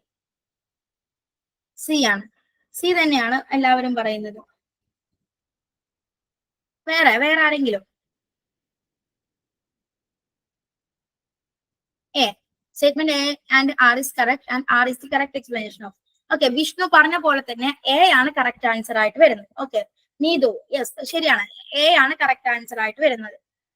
അതായത് assertion modern average variable cost കർവിന് സോസർ ഷേപ്പ് ആണെന്ന് എല്ലാവർക്കും അറിയാം അല്ലെ? ഒരു സോസർ ഷേപ്പ് ആണ്.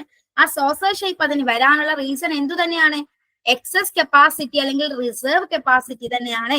നമുക്കറിയാം എന്താണ് എക്സസ് കപ്പാസിറ്റി എന്നുള്ളത് കൊണ്ട് അർത്ഥമാക്കുന്നത്. വേഗം ഒന്ന് പറഞ്ഞേ, എന്താണ് എക്സസ് കപ്പാസിറ്റി? ജസ്റ്റ് ഷോർട്ട് ആയിട്ട് ഒന്ന് ടൈപ്പ് ചെയ്താൽ മതി. എക്സസ് കപ്പാസിറ്റി എന്നുള്ളത് കൊണ്ട് എന്താണ് അർത്ഥമാക്കുന്നത്?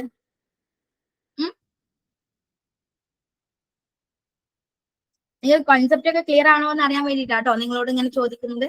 അല്ലാതെ നിങ്ങൾ വേറെ രീതിയിലൊന്നും വിചാരിക്കരുത്. നിങ്ങളോട് എന്ത് ചെയ്യാണ്, നിങ്ങൾക്ക് കോൺസെപ്റ്റ് കിട്ടിയോ, നമ്മുടെ ക്ലാസ് ഒക്കെ കണ്ടത് എത്രത്തോളം നിങ്ങൾക്ക് യൂസ്ഫുൾ ആവുന്നുണ്ട് എന്നൊക്കെ നോക്കാൻ വേണ്ടിയിട്ടും നമ്മൾക്ക് അതിനെക്കുറിച്ച് എത്രത്തോളം നിങ്ങൾക്ക് എക്സ്പ്ലെയിൻ ചെയ്ത് തരാൻ പറ്റും, അതിനൊക്കെ അറിയാൻ വേണ്ടിയിട്ടാണ്. ഒന്ന് കോൺസെപ്റ്റ് ഒന്ന് ജസ്റ്റ് ഒന്ന് പറഞ്ഞ, എന്താണ് എക്സസ് കപ്പാസിറ്റി എന്നുള്ളത് കോൺസെപ്റ്റ് കൊണ്ട് ഉദ്ദേശിക്കുന്നത്?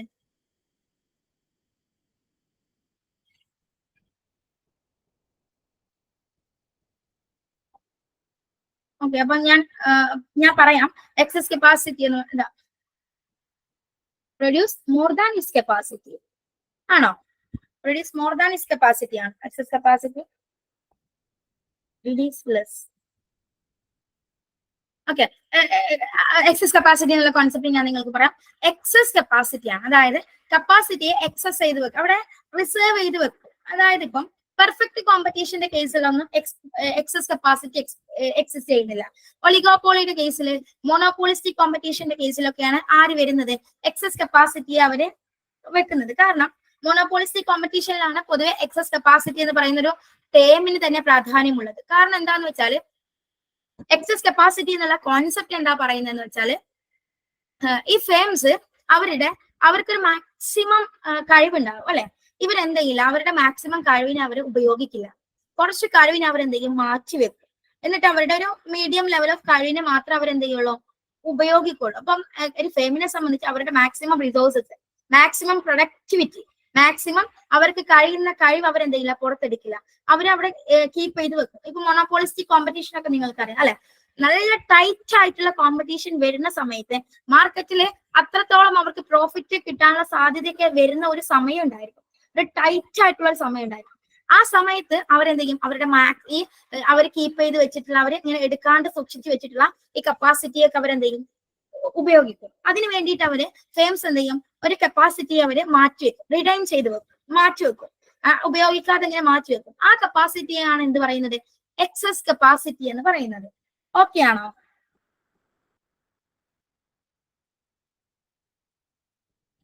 ഓക്കെ ആണ്. അപ്പം ഈ ഒരു എക്സസ് കപ്പാസിറ്റി പെർഫെക്റ്റ് കോമ്പറ്റീഷനിൽ ഇല്ലാത്തതിന് കാരണം എന്താന്ന് വെച്ചാല്, പെർഫെക്റ്റ് കോമ്പറ്റീഷൻ നിങ്ങൾക്കറിയാം എപ്പോഴും കോമ്പറ്റീഷൻ ഉള്ള ഒരു ഫീൽഡാണ്. എപ്പോഴും അപ്പൊ ഫേംസിന് പിടിച്ചു നിൽക്കാൻ ആദ്യം മുതൽ എന്ത് ചെയ്യണം, കോമ്പീറ്റ് ചെയ്ത് മാക്സിമം ഉപയോഗിച്ച് വരണം. അതുകൊണ്ട് അവർക്ക് പിന്നെ മാറ്റി വെക്കാനായിട്ടുള്ള കപ്പാസിറ്റി ഒന്നും ഉണ്ടായിരിക്കില്ല. പക്ഷെ മൊണോപോളിസ്റ്റിക് നിങ്ങൾക്കറിയാം അല്ലെ.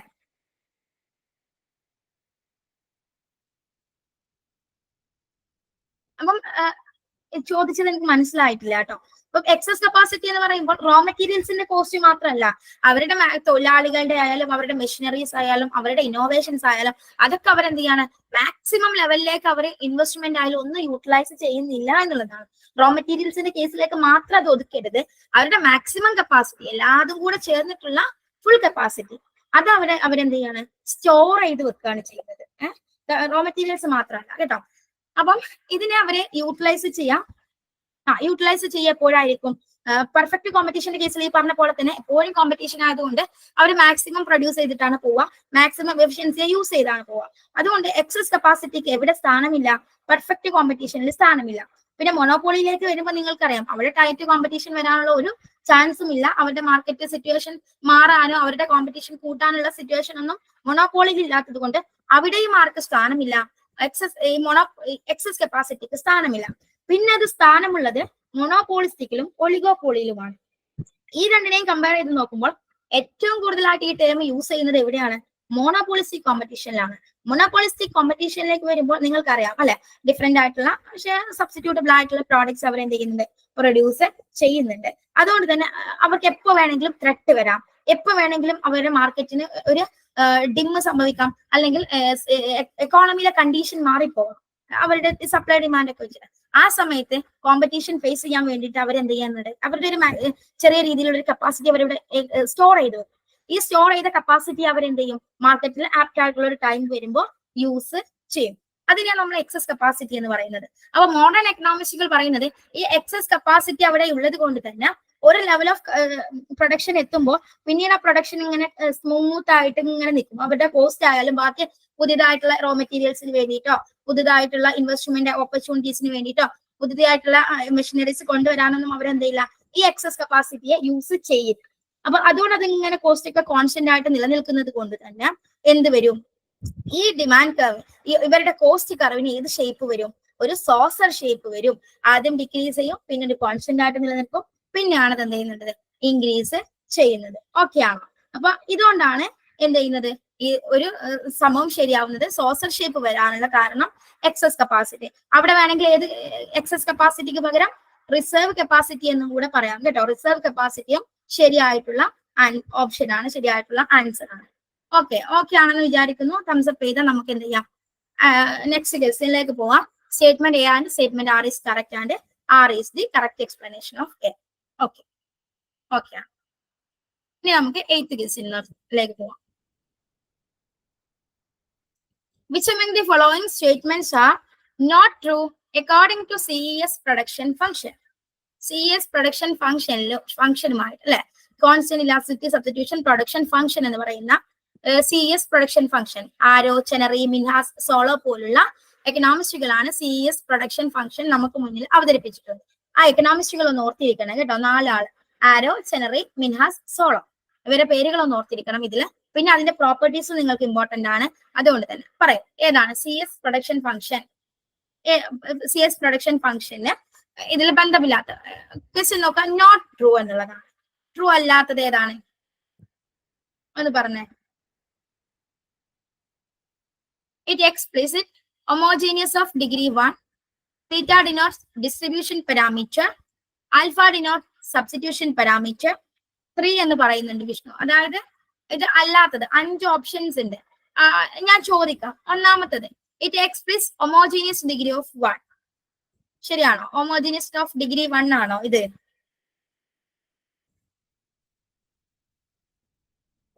യെസ്, സഫ പറയുന്നു യെസ്. വിനിത ഓക്കെ, എല്ലാവരും യെസ് എന്ന് പറയുന്നു. ഓക്കെ, ഹോമോജീനിയസ് ഓഫ് ഡിഗ്രി 1 ആണ് അല്ലെ. ദെൻ തീറ്റ denotes distribution parameter. CES production ഫംഗ്ഷനിൽ 2 പാരാമീറ്റേഴ്സ് ഉണ്ട്, ആൽഫയും ഉണ്ട് തീറ്റയും ഉണ്ട് അല്ലെ. അതിൽ തീറ്റ ഡിസ്ട്രിബ്യൂഷൻ പാരാമീറ്റർ ആയിട്ടാണ് കണക്കാക്കുന്നത് എന്നതാണ് പറയുന്നത്. ആണോ? തീറ്റ ഡിസ്ട്രിബ്യൂഷൻ പാരാമീറ്റർ ആണോ?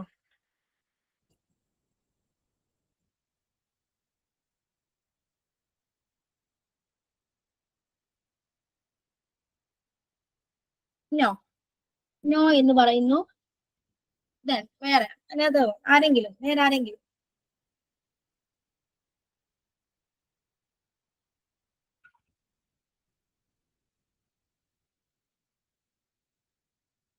ഓക്കെ, തീറ്റ ഡിസ്ട്രിബ്യൂഷൻ പാരാമീറ്റർ അല്ലെങ്കിൽ പിന്നെ അത് ഏത് പാരാമീറ്റർ ആണ്? ആൽഫ ഡിനോട്ട്സ് സബ്സ്റ്റിറ്റ്യൂഷൻ പാരാമീറ്റർ, ശരിയാണോ? ആൽഫ സബ്സ്റ്റിറ്റ്യൂഷൻ പാരാമീറ്റർ ആണോ?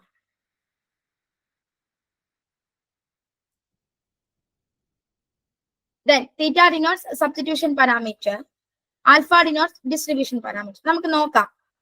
ഇപ്പൊ CES പ്രൊഡക്ഷൻ ഫംഗ്ഷന്റെ ഒരു CES പ്രൊഡക്ഷൻ ഫംഗ്ഷൻ ഈ പറഞ്ഞിട്ടുള്ള ആരോ, ചെനറി, മിൻഹാസ്, സോളോ പോലുള്ള എക്കണോമിസ്റ്റുകൾ 1961 അവരുടെ ഒരു ഫേമസ് പേപ്പർ ഡെവലപ്പ് ചെയ്തു.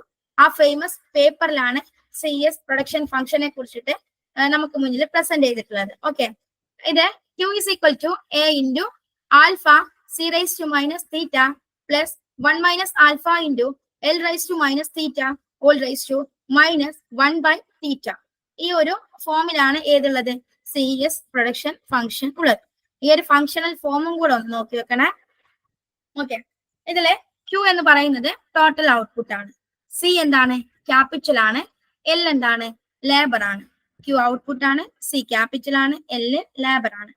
A എന്ന് പറയുന്നത് എഫിഷ്യൻസി പാരാമീറ്റർ ആണ്. അതായത് ടെക്നോളജി പോലുള്ള മറ്റു ഫാക്ടേഴ്സ് ഔട്ട്പുട്ടിലേക്ക് എത്രത്തോളം കോൺട്രിബ്യൂട്ട് ചെയ്യുന്നുണ്ട് എന്നുള്ളതാണ് ഈ A കാണിക്കുന്നത്.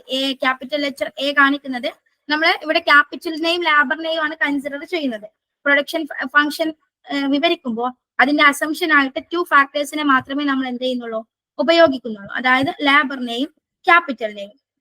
ഓക്കെ, ഈ ലേബറും ക്യാപിറ്റലും ഔട്ട്പുട്ടിലേക്ക് എത്രത്തോളം കോൺട്രിബ്യൂട്ട് ചെയ്യുന്നുണ്ട്, അവർ രണ്ടുപേരും കൂടെ എത്ര ശതമാനം ഉപയോഗിച്ചാൽ, അവരുടെ കപ്പാസിറ്റി എത്രത്തോളം യൂട്ടിലൈസ് ചെയ്താൽ ഔട്ട്പുട്ടിൽ എത്രത്തോളം ചേഞ്ച് വരും എന്നുള്ളതാണ് ഈ ഒരു പ്രൊഡക്ഷൻ ഫംഗ്ഷൻ കാണിക്കുന്നത്. ഇതില് ക്യാപിറ്റലിനെയും ലേബറിനെയും കൂടാതെ തന്നെ വേറെ ഒരുപാട് ഘടകങ്ങൾ, ടെക്നോളജി പോലുള്ള, മാനേജ്മെന്റ് പോലുള്ള, മാനേജീരിയൽ എഫിഷ്യൻസി പോലുള്ള കാര്യങ്ങളൊക്കെ ഏതിലേക്ക് കോൺട്രിബ്യൂട്ട് ചെയ്യും? ഈ ഒരു ഔട്ട്പുട്ടിലേക്ക് കോൺട്രിബ്യൂട്ട് ചെയ്യും അല്ലെ. ഔട്ട്പുട്ടിലേക്ക് കോൺട്രിബ്യൂട്ട് ചെയ്യും. അത്തരം ഫാക്ടേഴ്സിനെ ഒക്കെ നമ്മൾ A എന്ന് പറയുന്ന ഒരു റെസിഡ്യുവൽ ടേം ആയിട്ടാണ് കണക്കാക്കുന്നത്. ഓക്കെ ആണോ? അപ്പോ A എന്ന് പറയുന്നത് എന്താണ്? ഒരു എഫിഷ്യൻസി പാരാമീറ്റർ ആണ്. Then it shows with technological or organisational changes. Alpha എന്താണ്? ഡിസ്ട്രിബ്യൂഷൻ പാരാമീറ്റർ അല്ലെങ്കിൽ ക്യാപിറ്റൽ ഇന്റൻസിറ്റി ഫാക്ടർ ആണ്. ഡിസ്ട്രിബ്യൂഷൻ പാരാമീറ്റർ എന്ന് പറയുമ്പോൾ ക്യാപിറ്റൽ എത്രത്തോളം കോൺട്രിബ്യൂട്ട് ചെയ്യുന്നുണ്ട് എന്നുള്ളത് നോക്കുന്ന ഒരു ഡിസ്ട്രിബ്യൂഷൻ പാരാമീറ്റർ, ക്യാപിറ്റലിന്റെ ഇന്റൻസിറ്റി മെഷർ ചെയ്യുന്ന ഒരു ഡിസ്ട്രിബ്യൂഷൻ പാരാമീറ്റർ ആയിട്ടാണ് ആരെ കണക്കാക്കുന്നത്? ആൽഫയെ കണക്കാക്കുന്നത്. അതേസമയം തീറ്റയെ കണക്കാക്കുന്നത് എന്താണ്? ഒരു സബ്സ്റ്റിറ്റ്യൂഷൻ പാരാമീറ്റർ ആയിട്ടാണ്. തീറ്റ എന്താണ്? സബ്സ്റ്റിറ്റ്യൂഷൻ പാരാമീറ്റർ ആണ്. ദെൻ CS പ്രൊഡക്ഷൻ ഫംഗ്ഷൻ എന്ന് പറയുന്നത് ഹോമോജീനിയസ് ഓഫ് ഡിഗ്രി 1 ആണ്. കാരണം അത് കോൺസ്റ്റന്റ് റിട്ടേൺസ് സ്കെയില് ഫോളോ ചെയ്യുന്നുണ്ട്. ഓക്കെ, ഇത് അപ്പം ഇത് എന്താണ്? 1 ശരിയാണ്, 4ഉം 5ഉം ശരിയാണ്. ഓക്കെ, 1 ഹോമോജീനിയസ് ഓഫ് ഡിഗ്രി 1 ആണ്. ദെൻ 4 തീറ്റ എന്ന് പറഞ്ഞാൽ സബ്സ്റ്റിറ്റ്യൂഷൻ പാരാമീറ്റർ ആണ്. ആൽഫ എന്ന് പറഞ്ഞാൽ എന്താണ്? ഡിസ്ട്രിബ്യൂഷൻ പാരാമീറ്റർ ആണ്. ഓക്കെ, ഓക്കെ അല്ലേ? ഒന്ന് തംസ് അപ്പ് ചെയ്തേ. ഓക്കെ ഓക്കെ ഓക്കെ ഓക്കെ ശരി. അപ്പൊ നമുക്ക് നെക്സ്റ്റ് പോവാം. അപ്പം നിങ്ങള് വേഗം which among the following statements are true according to imposition of taxation in a perfect competitive way? ഇതില് 4 സ്റ്റേറ്റ്മെന്റ് തന്നിട്ടുണ്ട്. ഇതില് പെർഫെക്റ്റ് കോമ്പറ്റേറ്റീവ് ഫേമിന്റെ കേസിൽ ശരിയായിട്ടുള്ളത് ഏതാണ്? which among the following statements are true according to imposition of taxation in a perfect competitive way? അപ്പൊ നമ്മളിവിടെ lump sum ടാക്സിനെ കുറിച്ചും specific sales ടാക്സിനെ കുറിച്ചുമാണ് പറയുന്നത്. അപ്പൊ ഇങ്ങനെ ഇത് ഇമ്പോസ് ചെയ്താൽ ഏത് ഇഫക്റ്റ് ആണ് വരിക എന്നുള്ളതാണ്. അത് പെർഫെക്റ്റ് കോമ്പറ്റേറ്റീവ് ഫേമിന്റെ കേസിലാണ് പറയുന്നത്.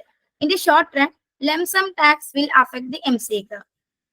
മത്സര in the short run lump sum tax will not affect the MCK. Imposition of specific sales tax will affect MCK. Imposition of specific sales tax will not affect MCK. ഏതാണ് answer ആയിട്ട് വരുന്നത്? വേഗം പറഞ്ഞേ.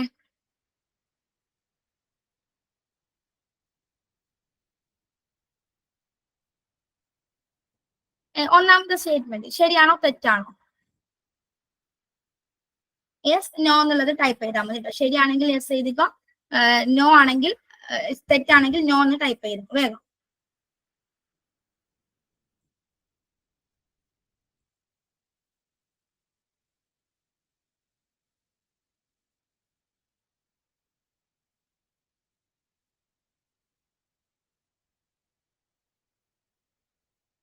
ആരെങ്കിലും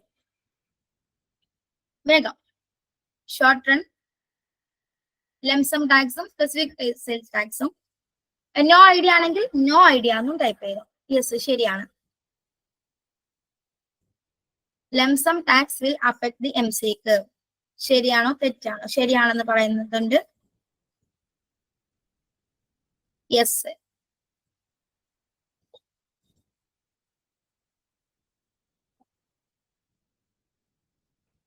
ഇതിൽ നമുക്ക് നോക്കിയാല് ഇവിടെ നോക്കുക, ഞാൻ പറഞ്ഞ വിവരിച്ചു തരാം. Short run lump sum tax will not affect the MCK. അപ്പൊ ലംസം ടാക്സ് പൊതുവെ എന്ത് ചെയ്യാറില്ല? MCK അഫക്ട് ചെയ്യാറില്ല. അപ്പൊ എന്താണ് ഈ ലംസം ടാക്സ് എന്ന് വെച്ചാൽ ആർക്കെങ്കിലും ഐഡിയ ഉണ്ടോ എന്താണ് ലംസം ടാക്സ് എന്നുള്ളത്? നിങ്ങൾ ലംസം ടാക്സ് അറിയുന്നവർ അത് ടൈപ്പ് ചെയ്യുക, അല്ലാത്തവർ നോ ഐഡിയ എന്നും ടൈപ്പ് ചെയ്യുക. ഓക്കെ, ലംസം ടാക്സ് എന്താണ്?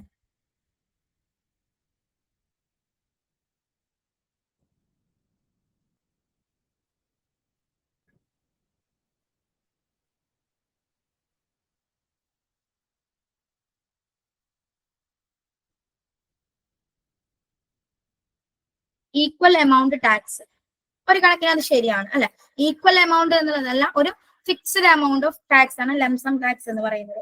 ഇപ്പൊ ഫേംസിന്റെ ഒക്കെ എസ്പെഷ്യലി മൊണോപോളിയിലൊക്കെ ഇത് എന്തിനാ ഫിക്സ് ചെയ്യുന്നതെന്ന് വെച്ചാല് ഈ മൊണോപോളിസ്റ്റുകള് കോമ്പറ്റീഷൻ ഇല്ലല്ലോ, മൊണോപോളിയിൽ കോമ്പറ്റീഷൻ ഒന്നും ഇല്ലല്ലോ. അപ്പൊ അതുകൊണ്ട് തന്നെ ഇത് പൊതുവെ ലംസം ടാക്സ് ഒക്കെ മൊണോപോളിസ്റ്റുകളുടെ മേലാണ് പൊതുവെ ഏർപ്പെടുത്താറുള്ളത്. അതായത് കോമ്പറ്റീഷൻ ഇല്ലാത്ത സമയത്ത് നമ്മുടെ കസ്റ്റമേഴ്സിനെ ചൂഷണം ചെയ്യാതിരിക്കാൻ വേണ്ടിയിട്ടൊക്കെ എന്ത് ചെയ്യും? ഒരു നിശ്ചിത ശതമാനം ടാക്സ് ഗവൺമെന്റ് എന്ത് ചെയ്യും? ഈടാക്കും. ഇത് ഈടാക്കുന്നത് ഒരു ഈ പറഞ്ഞ പോലത്തെ ഈക്വൽ എമൗണ്ട് ആയിരിക്കും, അതായത് നിശ്ചിത തുകയായിരിക്കും, അത് ചേഞ്ച് വരില്ല. അപ്പൊ അതുകൊണ്ട് തന്നെ അതൊരു ഫിക്സ്ഡ് കോസ്റ്റിന്റെ ഭാഗമായിട്ടാണ് ഫേംസ് എന്ത് ചെയ്യുക? കൺസിഡർ ചെയ്യുക. അതായത് അത് ഫിക്സ്ഡ് കോസ്റ്റിന്റെ ഭാഗമാണ്. MC ഫിക്സ്ഡ് കോസ്റ്റിൽ നിന്നും ഡിറൈവ് ചെയ്യുന്നതല്ലല്ലോ, MC ഫിക്സ്ഡ് കോസ്റ്റിന്റെ ഭാഗമല്ലല്ലോ. അതുകൊണ്ട് അത് എന്തിനെ അഫക്ട് ചെയ്യില്ല? MCയെ അഫക്ട് ചെയ്യില്ല. ഓക്കെ ആണോ? ഇമ്പോസിഷൻ ഓഫ് ലംസം ടാക്സ് ആരെ അഫക്ട് ചെയ്യില്ല? MCയെ അഫക്ട് ചെയ്യില്ല. ഓക്കെ ആണ്. ഓക്കെ ഓക്കെ ഓക്കെ ആണ്. Then specific sales tax. Okay okay.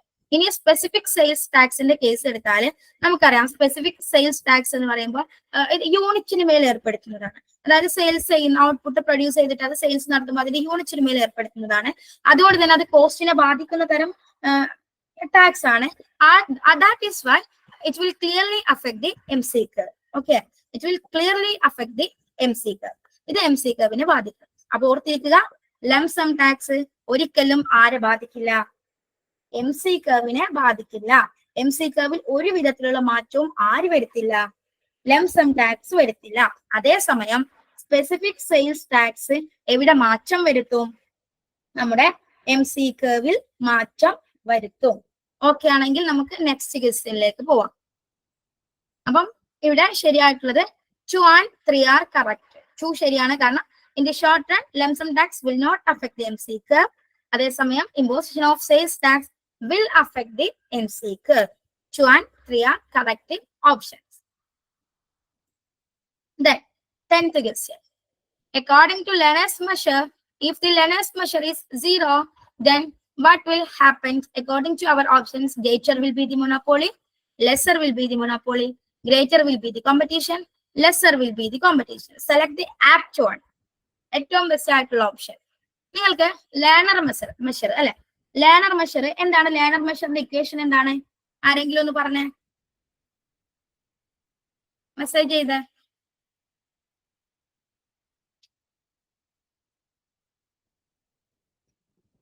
Learner measure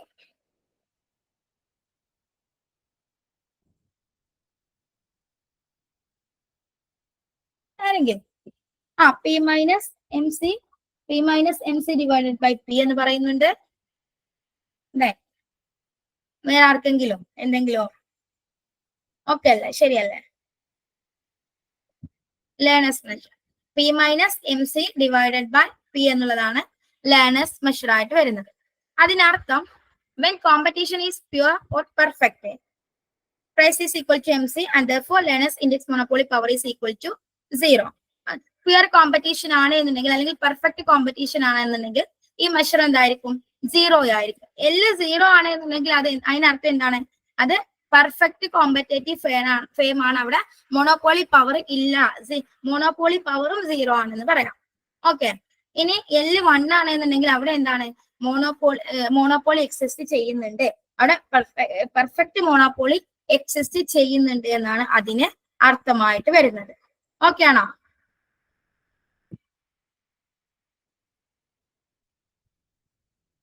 okay, അപ്പം ഇതൊന്ന് ഓർത്തിരിക്കണം. കാരണം നമുക്ക് വേറെ മെഷേഴ്സ് മൊണോപോളി പഠിക്കാനുള്ളത് കാരണേ മാറിപ്പോവരുത്. കാരണം ചിലര് പറയുന്നുണ്ട് ചില മെഷേഴ്സ് എങ്ങനെയായിരിക്കും മെഷർ ചെയ്യുന്നത്? L 1 ആണെങ്കിലായിരിക്കും ഏത് പെർഫെക്റ്റ് കോമ്പറ്റീഷൻ ഉള്ളത്, ചിലത് എന്തായിരിക്കും 0 ആകുമ്പോഴായിരിക്കും. അപ്പൊ ഈ ഓരോ മെഷറിന്റെയും വാല്യൂസ് എന്തിനൊക്കെ ഡിനോട്ട് ചെയ്യുന്നു എന്നുള്ളത് നോക്കുന്നത് ഏറ്റവും ഉചിതമായിരിക്കും കേട്ടോ. അപ്പൊ L is equal to 0 എന്ന് പറഞ്ഞാല് പെർഫെക്റ്റ് കോമ്പറ്റീഷൻ ആണ്. അപ്പം L is equal to 0 എന്ന് പറഞ്ഞാല് എന്താണ്? No monopoly is there. Monopoly എവിടെ ഇല്ല, അതിനർത്ഥം പെർഫെക്റ്റ് കോമ്പറ്റീഷനാണ് അവര് ഫേസ് ചെയ്യുന്നത് എന്നതാണ് അർത്ഥം. ഓക്കെ അല്ലേ? ഇനി നെക്സ്റ്റിലേക്ക് പോവാം. Okay, the question is based on the assertion and reasoning type. Assertion reasoning type ആണ്. അസേഷൻ പറയുന്നത് upper portion of kinked demand curve is more elastic than the lower portion. Kinked demand curve നിങ്ങൾക്ക് ഓർമ്മയിലുണ്ടാവും അല്ലെ? ആരാണ് കിംഗറി demand curve introduce ചെയ്തിട്ടുള്ളത്? വേഗം comment ചെയ്തേ. Kinked demand curve ആരാണ് ഇൻട്രൊഡ്യൂസ് ചെയ്തിട്ടുള്ളത്?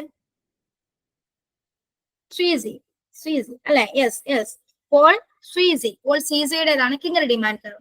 ഈ കിംഗറി ഡിമാൻഡ് കർവിൽ പറയുന്നത് അതിന്റെ അപ്പർ പോർഷന് എന്താണ്? മോർ ഇലാസ്റ്റിക്കും ലോവർ പോർഷന് കമ്പറേറ്റീവ്ലി ലെസ്സർ ഇലാസ്റ്റിക്കും ആണ് എന്നുള്ളതാണ്.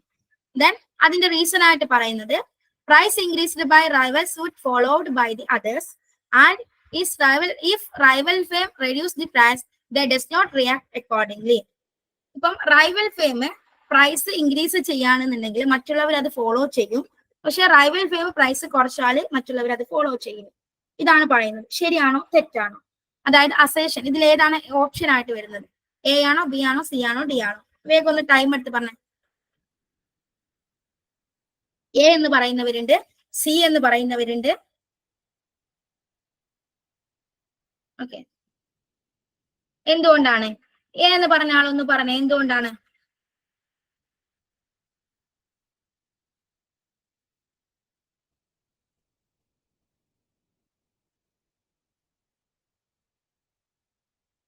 ജസ്റ്റ് ഒന്ന് ആലോചിച്ചിട്ട് പറഞ്ഞു. വേണമെങ്കിൽ 5 മിനിറ്റ് ബ്രേക്ക് എടുക്കാം നമുക്ക്. നിങ്ങളൊന്ന് ആലോചിച്ച് നോക്കുക എന്റെ ആൻസർ. ഒന്നും കൂടി ക്വസ്റ്റ്യൻ ഒന്നും കൂടെ ഒന്ന് വായിക്കണേ കേട്ടോ. അസേഷനും റീസണിങ് ഒന്ന് ശരിക്കും ഒന്ന് നോക്കണേ.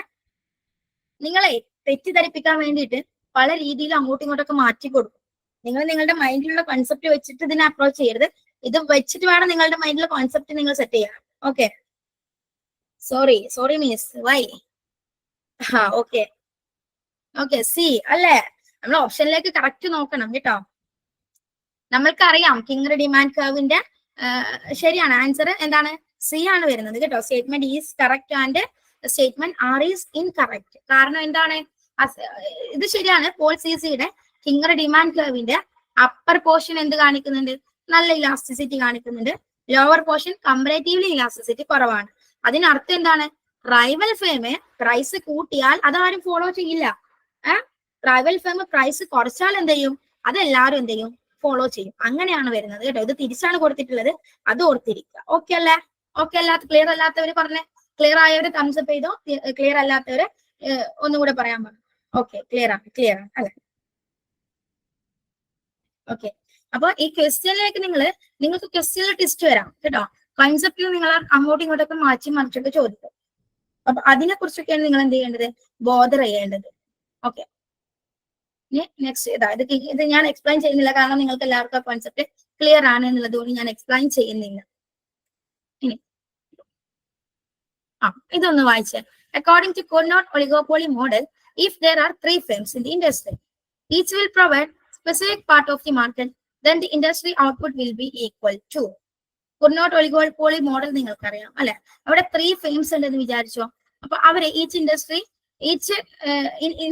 Will provide specific part of the market. നിങ്ങൾക്കറിയാം കോർണോട്ട് മോഡലിൽ ഓരോരുത്തരും ഓരോ പാർട്ടായിരിക്കും എന്ത് ചെയ്യുന്നത്? സെയിൽസ് നടത്തുന്നത്.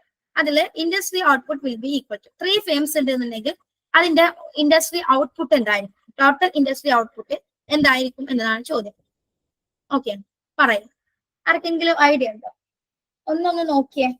ഞാനൊരു 5 മിനിറ്റ് ഒന്ന് ബ്രേക്കും കൂടെ തരാം. ഒരു 2 മിനിറ്റ് നമുക്ക് ബ്രേക്ക് എടുക്കാം കേട്ടോ.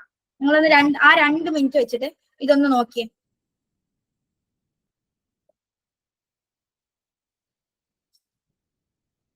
ഒരു 18-ന് നമുക്ക് സ്റ്റാർട്ട് ചെയ്യാം.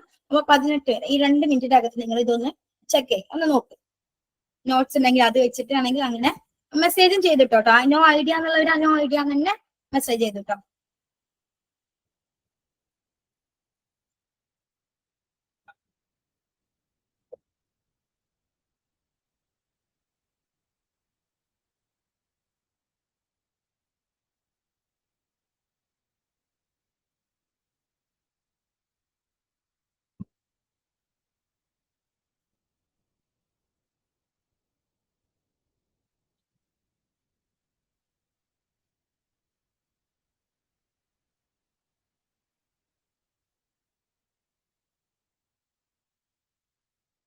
Try to respond. നിങ്ങൾ റെസ്പോൺസ് വന്നുകൊണ്ടേ ഇരിക്കട്ടെ കേട്ടോ.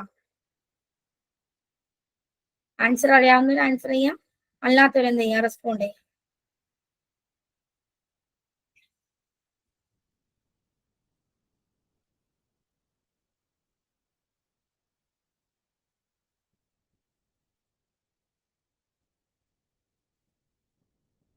അല്ല, പക്ഷെ ഐ തിങ്ക് ഇറ്റ് ഈസ് 1 എന്ന് പറയുന്നു. Okay,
three.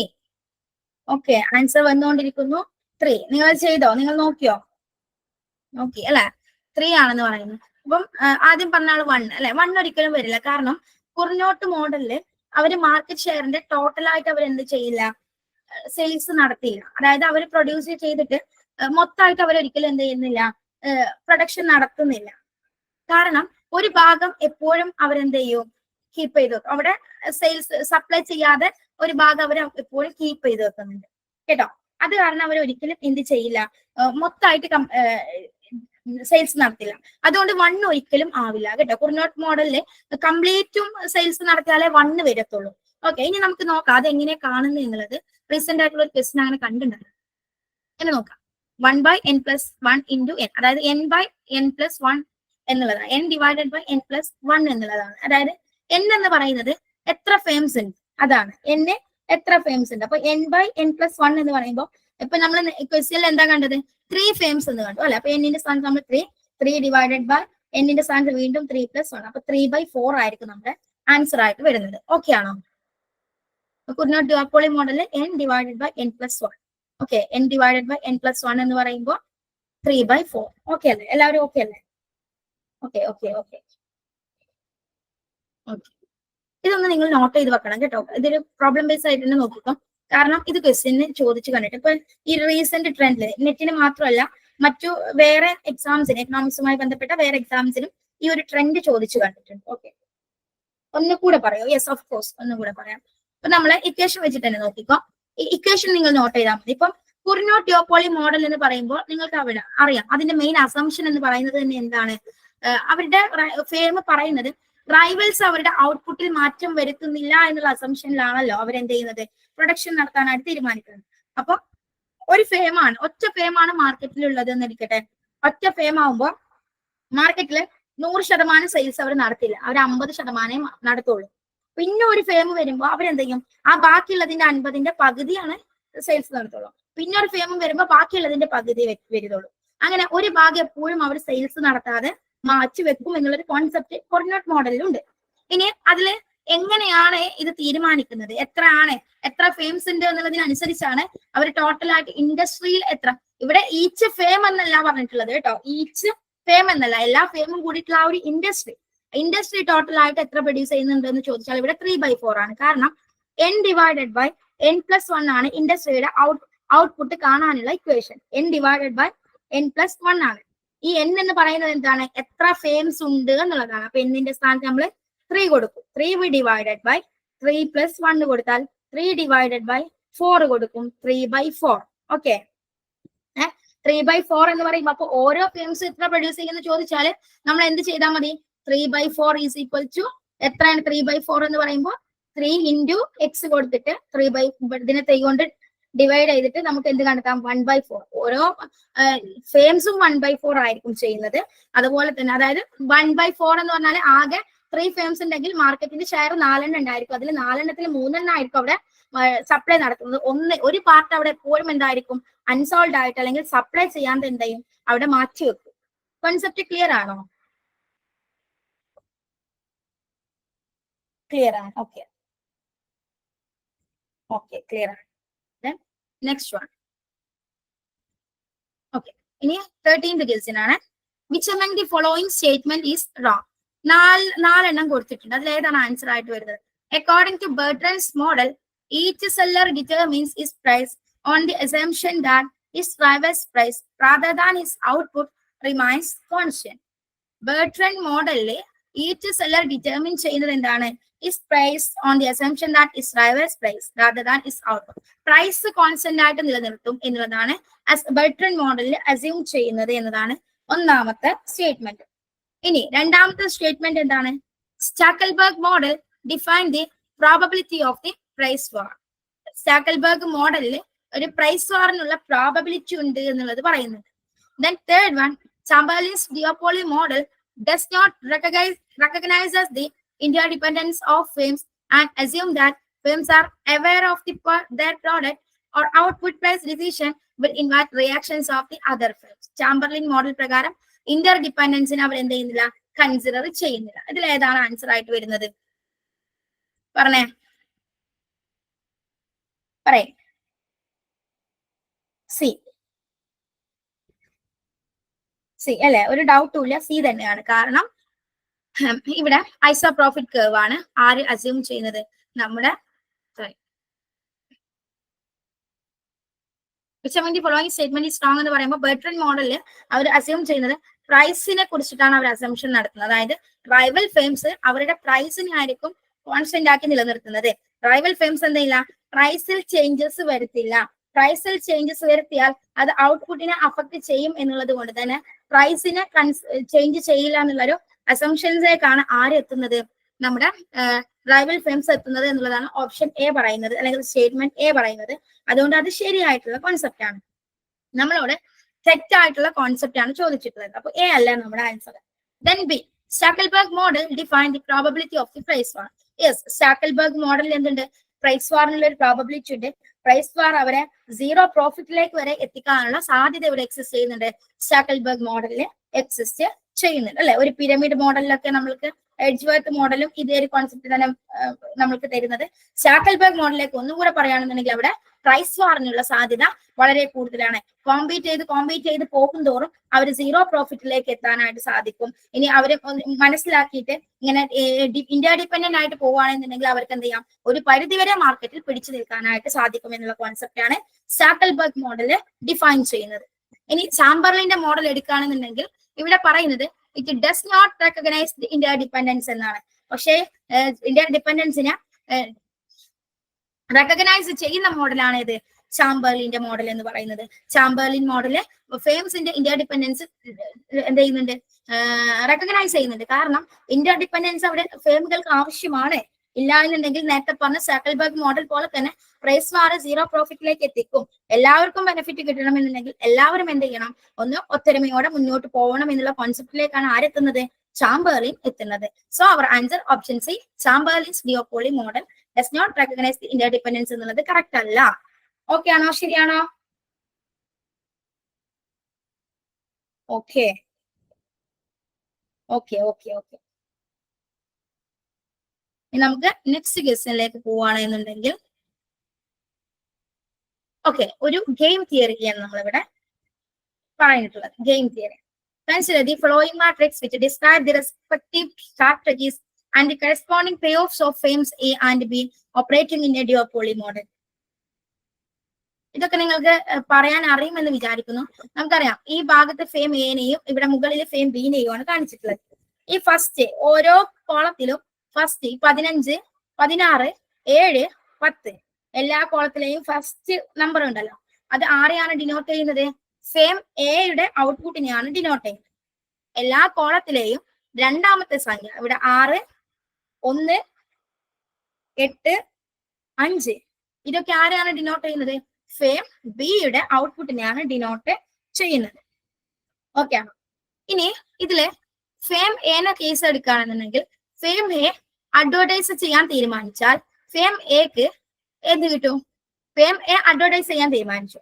അപ്പൊ ഫെയിം എനെ സംബന്ധിച്ച് ഫെയിം ബിയുടെ സ്ട്രാറ്റജീനെ നമ്മൾ കൺസിഡർ ചെയ്താൽ ഫെയിം എക്ക് ഒന്നെങ്കിൽ 15 ഔട്ട്പുട്ട് കിട്ടും, അല്ല എന്നുണ്ടെങ്കിൽ 16 ഔട്ട്പുട്ട് കിട്ടും.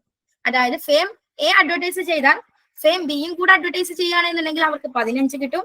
ഫെയിം ബി ഇനി ഫെയിം എ അഡ്വർടൈസ് ചെയ്യാൻ തീരുമാനിച്ചെങ്കിൽ കൂടി ഫെയിം ബി അഡ്വർടൈസ് ചെയ്തില്ല എന്നുണ്ടെങ്കിൽ എന്ത് ചെയ്യും, ഫെയിം എക്ക് 16 കിട്ടും. ഓക്കെ ആണ്. ഇനി ഫെയിം ബി അഡ്വർടൈസ് ചെയ്യാൻ തീരുമാനിച്ചില്ല, കാരണം ഞാൻ അഡ്വർടൈസ് ചെയ്യുന്നില്ല എന്നുള്ള തീരുമാനത്തിലേക്ക് എത്തുകയാണെന്നുണ്ടെങ്കിൽ ഫെയിം ബി എനെ സംബന്ധിച്ച് ഫെയിം ബി അഡ്വർടൈസ് ചെയ്യുകയാണെന്നുണ്ടെങ്കിൽ ഫെയിം എക്ക് എന്തേ കിട്ടുള്ളൂ, 7 കിട്ടത്തുള്ളൂ. പക്ഷെ ഫെയിം ബി അഡ്വർടൈസ് ചെയ്യാൻ ഫെയിം ബി അഡ്വർടൈസ് ചെയ്യാൻ തീരുമാനിച്ചാൽ 7 കിട്ടും. ഫെയിം ബി അഡ്വർടൈസ് ചെയ്യാൻ തീരുമാനിച്ചിട്ടില്ല എന്നുണ്ടെങ്കിൽ 10 കിട്ടും. ഇങ്ങനെയാണ് ഇവരുടെ ഔട്ട്പുട്ട് പോകുന്നത്. അപ്പൊ ഫെയിം എന്റെ കേസ് ക്ലിയർ ആയോ? ഓക്കെ ആണോ? ആരും അങ്ങോട്ട് റെസ്പോണ്ട് ചെയ്യുന്നില്ലല്ലോ.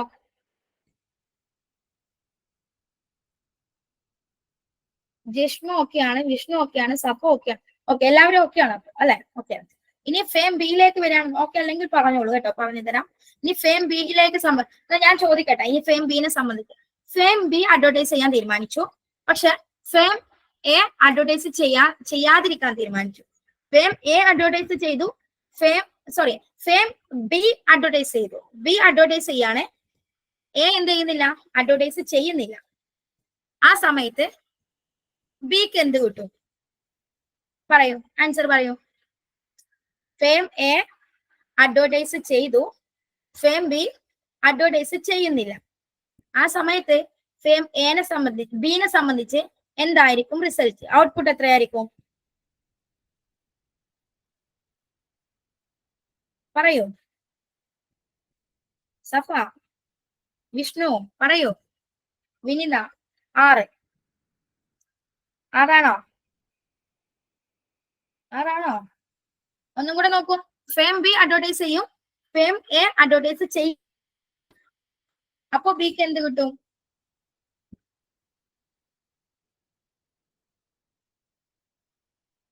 1. 1 ആണോ? യാ. ഫേം ബി അഡ്വർടൈസ് ചെയ്യും, ഫേം എ അഡ്വർടൈസ് ചെയ്യും, ഫേം ബി അഡ്വർടൈസ് ചെയ്യില്ല. അപ്പൊ ഫേം എനെ സംബന്ധിച്ച് എന്ത് കിട്ടും? ഓക്കെ, ശരിയാണ്. ഇനി ഒന്നും കൂടെ ചോദിക്കാം. ഫേം ബി അഡ്വർടൈസ് ചെയ്യുന്നില്ല, ഫേം എയും അഡ്വർടൈസ് ചെയ്യുന്നില്ല. അപ്പൊ ബിക്ക് എന്ത് കിട്ടും? ഫേം എ അഡ്വർടൈസ് ചെയ്യുന്നില്ല, ഫേം ബിയും അഡ്വർടൈസ് ചെയ്യുന്നില്ല. അപ്പോൾ ഫേം ബിക്ക് എന്ത് കിട്ടും? 5. ഓക്കെ, ശരിയാണ് അല്ലെ? അപ്പൊ ഈ കോൺസെപ്റ്റ് നിങ്ങൾക്ക് ക്ലിയർ ആണ്, ഗെയിം തിയറി ക്ലിയർ ആണ്. അതുകൊണ്ട് തന്നെ നമ്മൾ ക്വസ്റ്റ്യനിലേക്ക് പോവാം. Firm A as dominant strategy, firm B as dominant strategy, both are dominant strategy, then both are follows Nash equilibrium. Okay, ഇവിടെ ഫേം ബിക്ക് ഡൊമിനന്റ് സ്ട്രാറ്റജി ഉണ്ട്. കാരണം എന്താണ്? ഫേം എ അഡ്വർടൈസ് ചെയ്താലും ചെയ്തില്ലെങ്കിലും അവരെ സംബന്ധിച്ച്, ഫേം ബിനെ സംബന്ധിച്ച് അവരെ അഡ്വർടൈസ് ചെയ്യുക എന്നുള്ളതാണ് ഫേം എനെ സംബന്ധിച്ച് അവർക്ക് ബെറ്റർ ആയിട്ടുള്ളത്. ഓക്കെ, ദെൻ ഫേം ബിനെ സംബന്ധിച്ചും അതെ, അഡ്വർടൈസ് ചെയ്തില്ല, ബി അഡ്വർടൈസ് ചെയ്തോട്ടെ, ബി അഡ്വർടൈസ് ചെയ്യാതിരുന്നോട്ടെ, ഫേം ബിനെ സംബന്ധിച്ച് അവരുടെയും ബെസ്റ്റ് സ്ട്രാറ്റജി എന്ത് തന്നെയാണ്? അഡ്വർടൈസ് ചെയ്യുക എന്നുള്ളതാണ്. ദെൻ അവരെയും കൂടെ കൺസിഡർ ചെയ്തിട്ടുള്ള പേ ഓഫ് ആയത് കാരണം ഇതെന്താണ്? ബോത്ത് ഫോളോസ് നാഷ് ഇക്വിലിബ്രിയം എന്ന് പറയാം. അപ്പൊ ഡൊമിനന്റ് സ്ട്രാറ്റജിയും നാഷ് ഇക്വിലിബ്രിയം എന്താണെന്ന് പറയാൻ അറിയാം അല്ലെ? എന്താണ് ഡൊമിനന്റ് സ്ട്രാറ്റജി? ഒന്ന് മെസ്സേജ് ചെയ്തേ. എന്താണ് ഡൊമിനന്റ് സ്ട്രാറ്റജി? ജസ്റ്റ് ഒന്ന് എന്തെങ്കിലും ഒന്ന് പറഞ്ഞാൽ മതി കേട്ടോ. ഞാൻ ബാക്കി എന്താക്കാൻ ഒരുപാട് ടൈപ്പ് ചെയ്യേണ്ട ആവശ്യമില്ല. ഡൊമിനന്റ് സ്ട്രാറ്റജി എന്താണ്?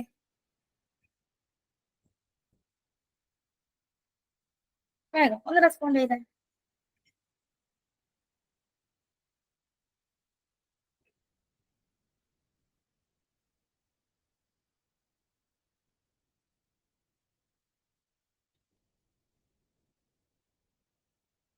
ഡൊമിനന്റ് സ്ട്രാറ്റജി അല്ലെങ്കിൽ നോ ഐഡിയ എന്ന് പറഞ്ഞു, ഐഡിയ ഇല്ലെങ്കിൽ നോ ഐഡിയ എന്ന് പറഞ്ഞു കേട്ടോ.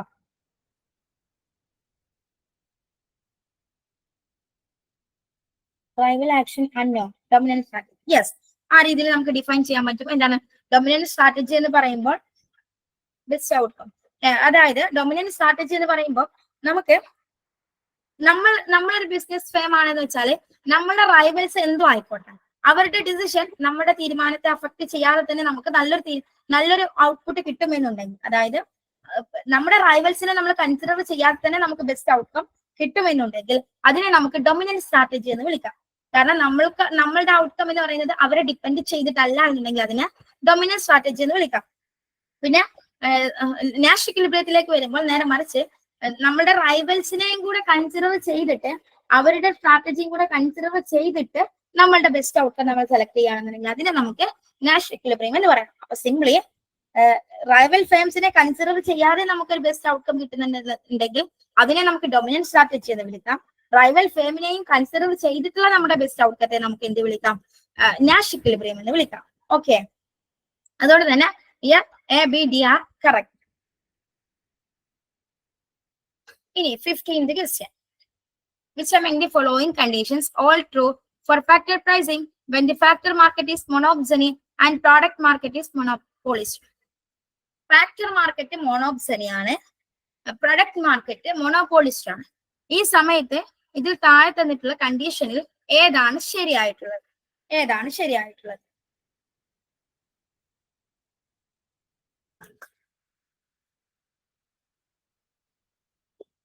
ആൻസർ ചെയ്യൂ. നിങ്ങൾക്ക് PPT കാണാൻ പറ്റുന്നില്ലേ? കാണാൻ പറ്റുന്നുണ്ടെങ്കിൽ ഒന്ന് ആൻസർ ചെയ്ത. Yes, okay. അപ്പം ഇതിന് ആൻസർ ഒന്ന് പറഞ്ഞേ.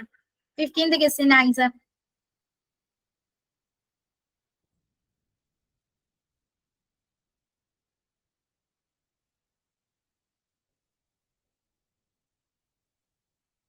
ABCD എന്നുള്ളതിൽ ഏതാണ് കറക്റ്റ് ആൻസർ ആയിട്ട് വരുന്നത്? MR ലെസ് ദാൻ VMP ശരിയാണോ? ഒരു ഐഡിയ അല്ലെങ്കിൽ നോ ഐഡിയ എന്ന് പറയണേ.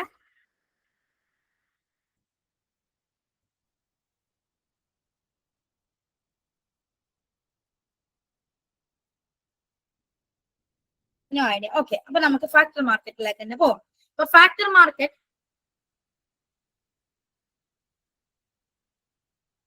ഇവിടെ നമ്മുടെ ഡിസ്പ്ലേ ഇവിടെ ചെയ്യുന്നത് ഫാക്ടർ മാർക്കറ്റ് എന്താണ്? പെർഫെക്റ്റ്ലി കോമ്പറ്റേറ്റീവ് ആണ്. ഫാക്ടർ മാർക്കറ്റ് പെർഫെക്റ്റ്ലി കോമ്പറ്റേറ്റീവും പ്രോഡക്റ്റ് മാർക്കറ്റ് ഇംപെർഫെക്റ്റ്ലി കോമ്പറ്റേറ്റീവ് ആണ്. അതായത് ഇംപെർഫെക്റ്റ്ലി കോമ്പറ്റേറ്റീവ് എന്ന് പറയുമ്പോൾ മോണോപോളിസ്റ്റ് ആണ്. ഈ സമയത്ത് നമുക്ക് we know that under imperfect competition or monopoly in the product market, marginal revenue is less than the price or average revenue of the product. Therefore, the MRP will be less than marginal revenue product on MRP എന്ന് പറയുന്നത് MRP എന്ന് പറയുന്നത് VMP നേക്കാൾ, അതായത് VMP എന്ന് പറയുമ്പോൾ value of marginal പ്രൊഡക്റ്റിനേക്കാൾ less than ആയിരിക്കും. അപ്പം ഏത് കേസിലാണ് നോക്കുക?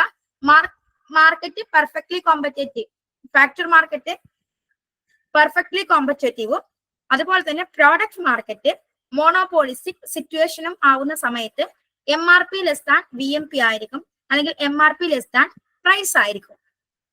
ഓക്കെ, ഈ ഒരു കണ്ടീഷൻ നിങ്ങൾ എന്ത് ചെയ്യുക, ഒന്ന് മനസ്സിലാക്കിയിട്ട് എവിടെയെങ്കിലും എഴുതിയൊക്കെ വെക്കുക ഓരോന്നിന്റെയും. ഇനി നമ്മള് മോണോപ്സണി ഇൻ ദി ഫാക്ടർ മാർക്കറ്റിലേക്കും പ്രൊഡക്റ്റ് മാർക്കറ്റ് പെർഫെക്റ്റ് കോമ്പറ്റീഷൻ കേസിലേക്കും വരികയാണെന്നുണ്ടെങ്കിൽ അവിടെ എന്താ പറയുന്നത്?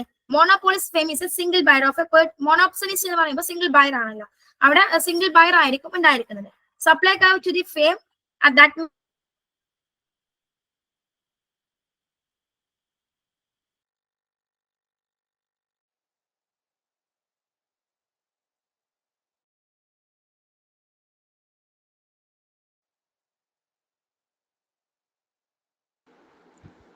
Hi all, sorry for your disconvenience. Okay, അപ്പൊ നമുക്ക് 15ാമത്തെ കേസിനാണ് നമ്മൾ ഡിസ്കസ് ചെയ്തുകൊണ്ടിരുന്നത് അല്ലെ? ഓഡിയബിൾ അല്ലേ? ഓക്കെ അല്ലേ?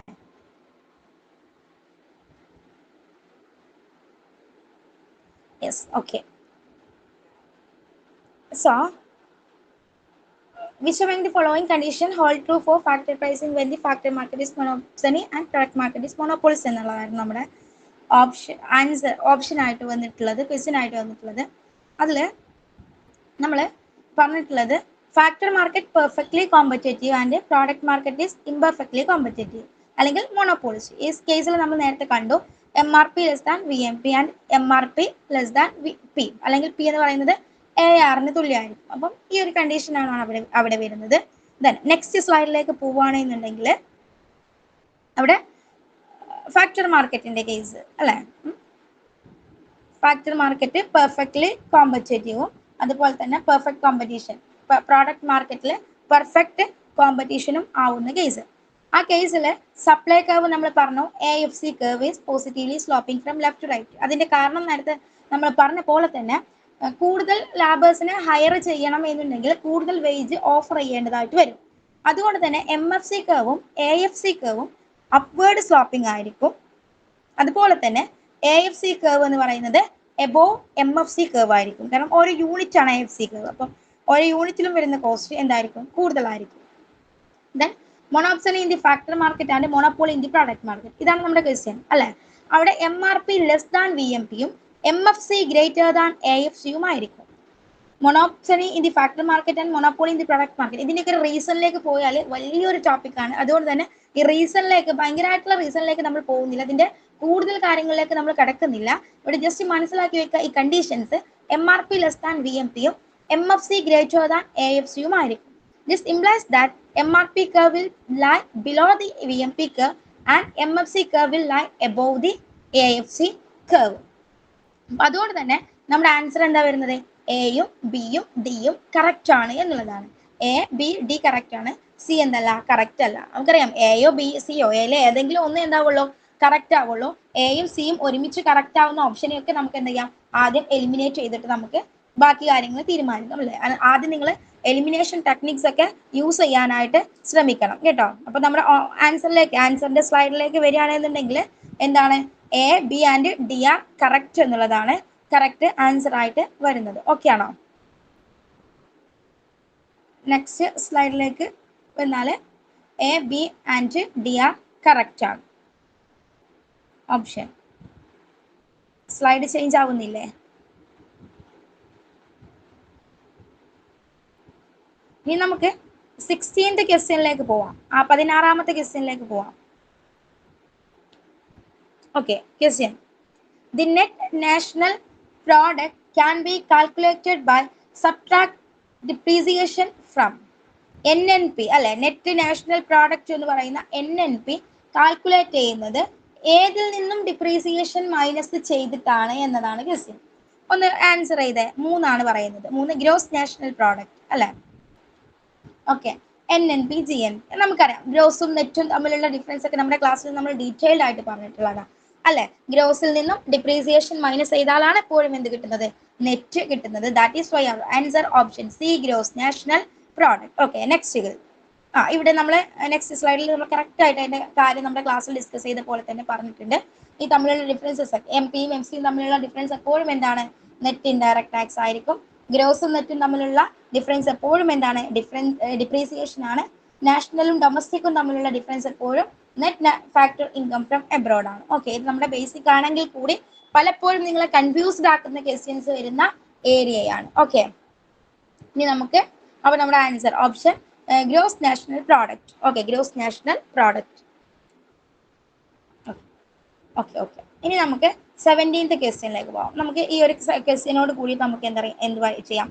നമ്മുടെ സെഷൻ നമുക്ക് വൈൻഡ് അപ്പ് ചെയ്യാം. അപ്പോൾ നമ്മുടെ ഫൈനൽ ക്വസ്റ്റ്യൻ ആണ്.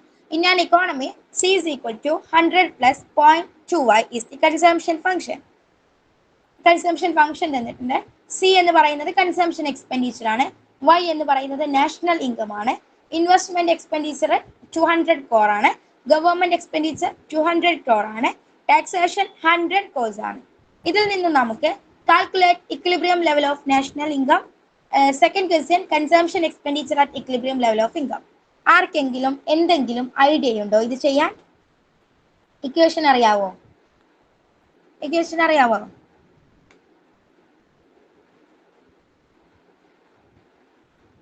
S or no?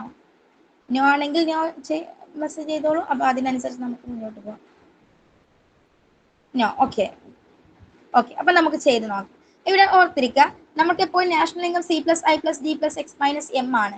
അതിന്റെ അപ്പുറത്തേക്ക് നമ്മൾ നാഷണൽ ഇൻകം കാണാനുള്ള ഇക്വേഷൻസ് നമ്മുടെ ക്ലാസിന്റെ അകത്ത് വളരെ വ്യക്തമായിട്ട് കൊടുത്തിട്ടുണ്ട്.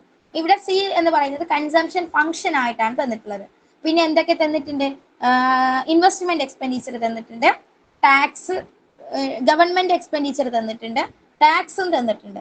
ഇങ്ങനെ വെച്ച് നോക്കുമ്പോൾ കൺസംഷൻ ഇൻകം കാണാനുള്ള ഇക്വേഷൻ ഇവിടെ കൊടുത്തിട്ടുണ്ട്. ഇവിടെ C+I+G എന്നുള്ളതിൽ നിന്നും നമുക്ക് എന്ത് പറയാം? ഇവിടെ നോക്കൂ, ലാസ്റ്റ് ഇതിൽ നിന്നും ഡിറൈവ് ചെയ്യുന്ന ഇക്വേഷൻ ഇവിടെ ലാസ്റ്റിലേക്ക് നോക്കൂ. y is equal to 1 divided by 1 minus b into a minus bt plus I plus g എന്നുള്ളതാണ് എന്ത്? നമ്മുടെ ഇക്വേഷൻ. ആ ഇക്വേഷനിലേക്ക് ഇവിടെ കൊടുത്തതൊക്കെ ആഡ് ചെയ്താൽ എന്താണ്? 1 അതുപോലെ കൊടുക്കുന്നു, 1 divided by 1 minus b എന്നുള്ളിടത്ത് b എന്ന് പറഞ്ഞാൽ എന്താണ്? ഒന്ന് ആൻസർ ചെയ്ത്. ബി എന്നുള്ളത് എന്തിനെയാണ് ഡിനോട്ട് ചെയ്യുന്നത്? വേഗം മെസ്സേജ് ചെയ്തേ. ബി എന്തിനെയാണ് ഡിനോട്ട് ചെയ്യുന്നത്? അറിയില്ലെങ്കിൽ അറിയില്ല എന്ന് പറയണേ. MPC അല്ലെ, MPC. അപ്പൊ നമ്മുടെ ക്വസ്റ്റ്യൻ പ്രകാരം MPC, യെസ്, MPC എത്രയാണ്? ക്വസ്റ്റ്യൻ പ്രകാരം MPC എത്രയാണ്?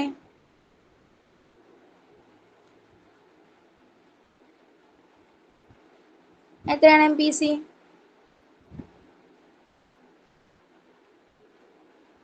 0.2 അല്ലെ. അപ്പൊ 1 divided by 1 minus 0.2. അതെ അതെ, 1 minus 0.2 ഇൻറ്റു എയുടെ സ്ഥാനത്ത് നമ്മൾ എന്ത് കൊടുക്കും? എയുടെ സ്ഥാനത്ത് എന്ത് കൊടുക്കും? ആൻസർ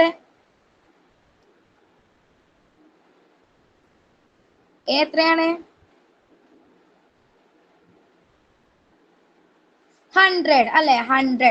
കാരണം ഇതിലെ കൺസംഷൻ ഫംഗ്ഷന്റെ ഈ ഒരു 100 മൈനസ് ബി 0.2 എന്ന് കണ്ടു. ദെൻ ഇൻറ്റു ടാക്സ് എത്രയായിരുന്നു ഇവിടെ?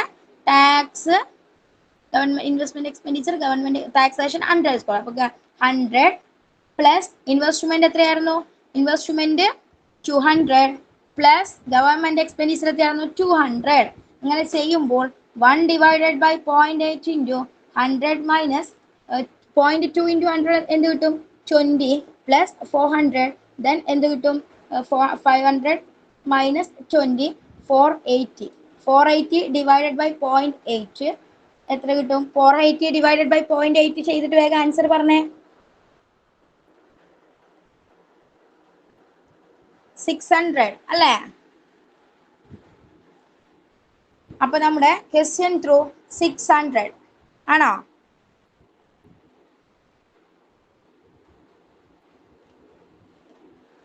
ആൻസർ ശരിയല്ലേ? 400 20 500 500 നിന്ന് 20 പോയാൽ 480. ഓക്കെ അല്ലേ? ഓക്കെ ആണോ? ക്വസ്റ്റ്യൻ ഒന്നും കൂടെ പറയാം. ക്വസ്റ്റ്യൻ ഇതാ. In an economy C is equal to 100 plus 0.2y. It is the consumption function where C is the consumption expenditure. ഇവിടെ കൺസംഷൻ ഫംഗ്ഷൻ തന്നിട്ടുണ്ട്, ഇൻവെസ്റ്റ്മെന്റ് എക്സ്പെൻഡിച്ചർ തന്നിട്ടുണ്ട്, ഗവൺമെന്റ് എക്സ്പെൻഡിച്ചർ തന്നിട്ടുണ്ട്, ടാക്സേഷൻ തന്നിട്ടുണ്ട്. അതിൽ നിന്നും നാഷണൽ ഇൻകം കാണാനും കൺസംഷൻ കാണാനുമാണ് പറഞ്ഞിട്ടുള്ളത്. അതിനുള്ള ഇക്വേഷൻ, അത് നാഷണൽ ഇൻകം കാണാനുള്ള ഇക്വേഷൻ ആണ് ഇവിടെ കൊടുത്തിട്ടുള്ളത്. 1 divided by 1 minus b into a minus bt plus I plus g. Next സ്ലൈഡിലാണ് ഇക്വേഷൻ. ഈ ഇക്വേഷൻ ഇതാ. നെക്സ്റ്റ് കണ്ടോ?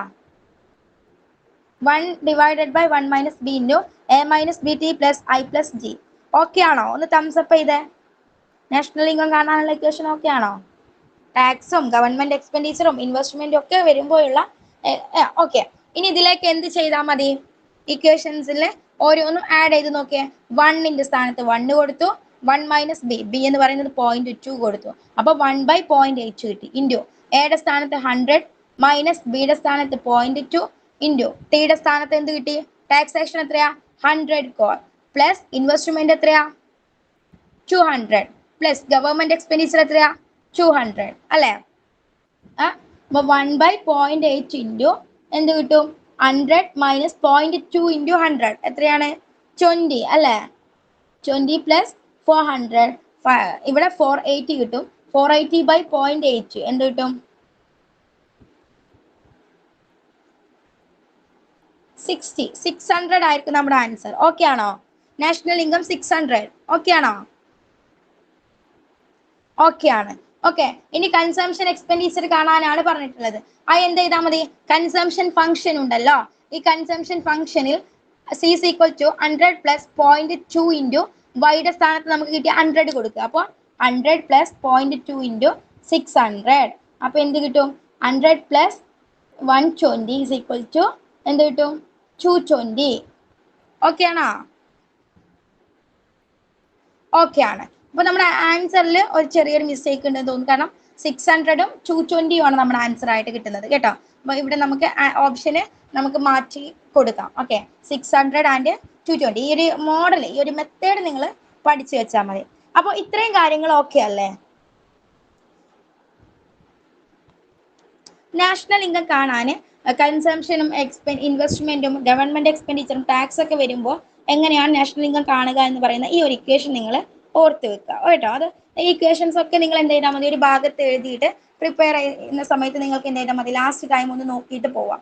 ഓക്കെ, മാക്സിമം നിങ്ങൾ ഈ ലാസ്റ്റ് ടൈമിൽ മാക്സിമം MCQസും PYQസും ഒക്കെ ചെയ്ത് നോക്കാനായിട്ട് ശ്രമിക്കുക. കറണ്ട് അഫയേഴ്സിന് നല്ല പ്രാധാന്യം കൊടുക്കുക.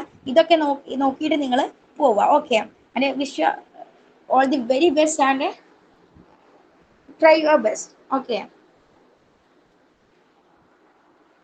Okay, അപ്പോൾ നമുക്ക് ഇന്നത്തെ സെഷൻ ഇവിടെ വൈൻഡ് അപ്പ് ചെയ്യാം. Thank you all for your effort.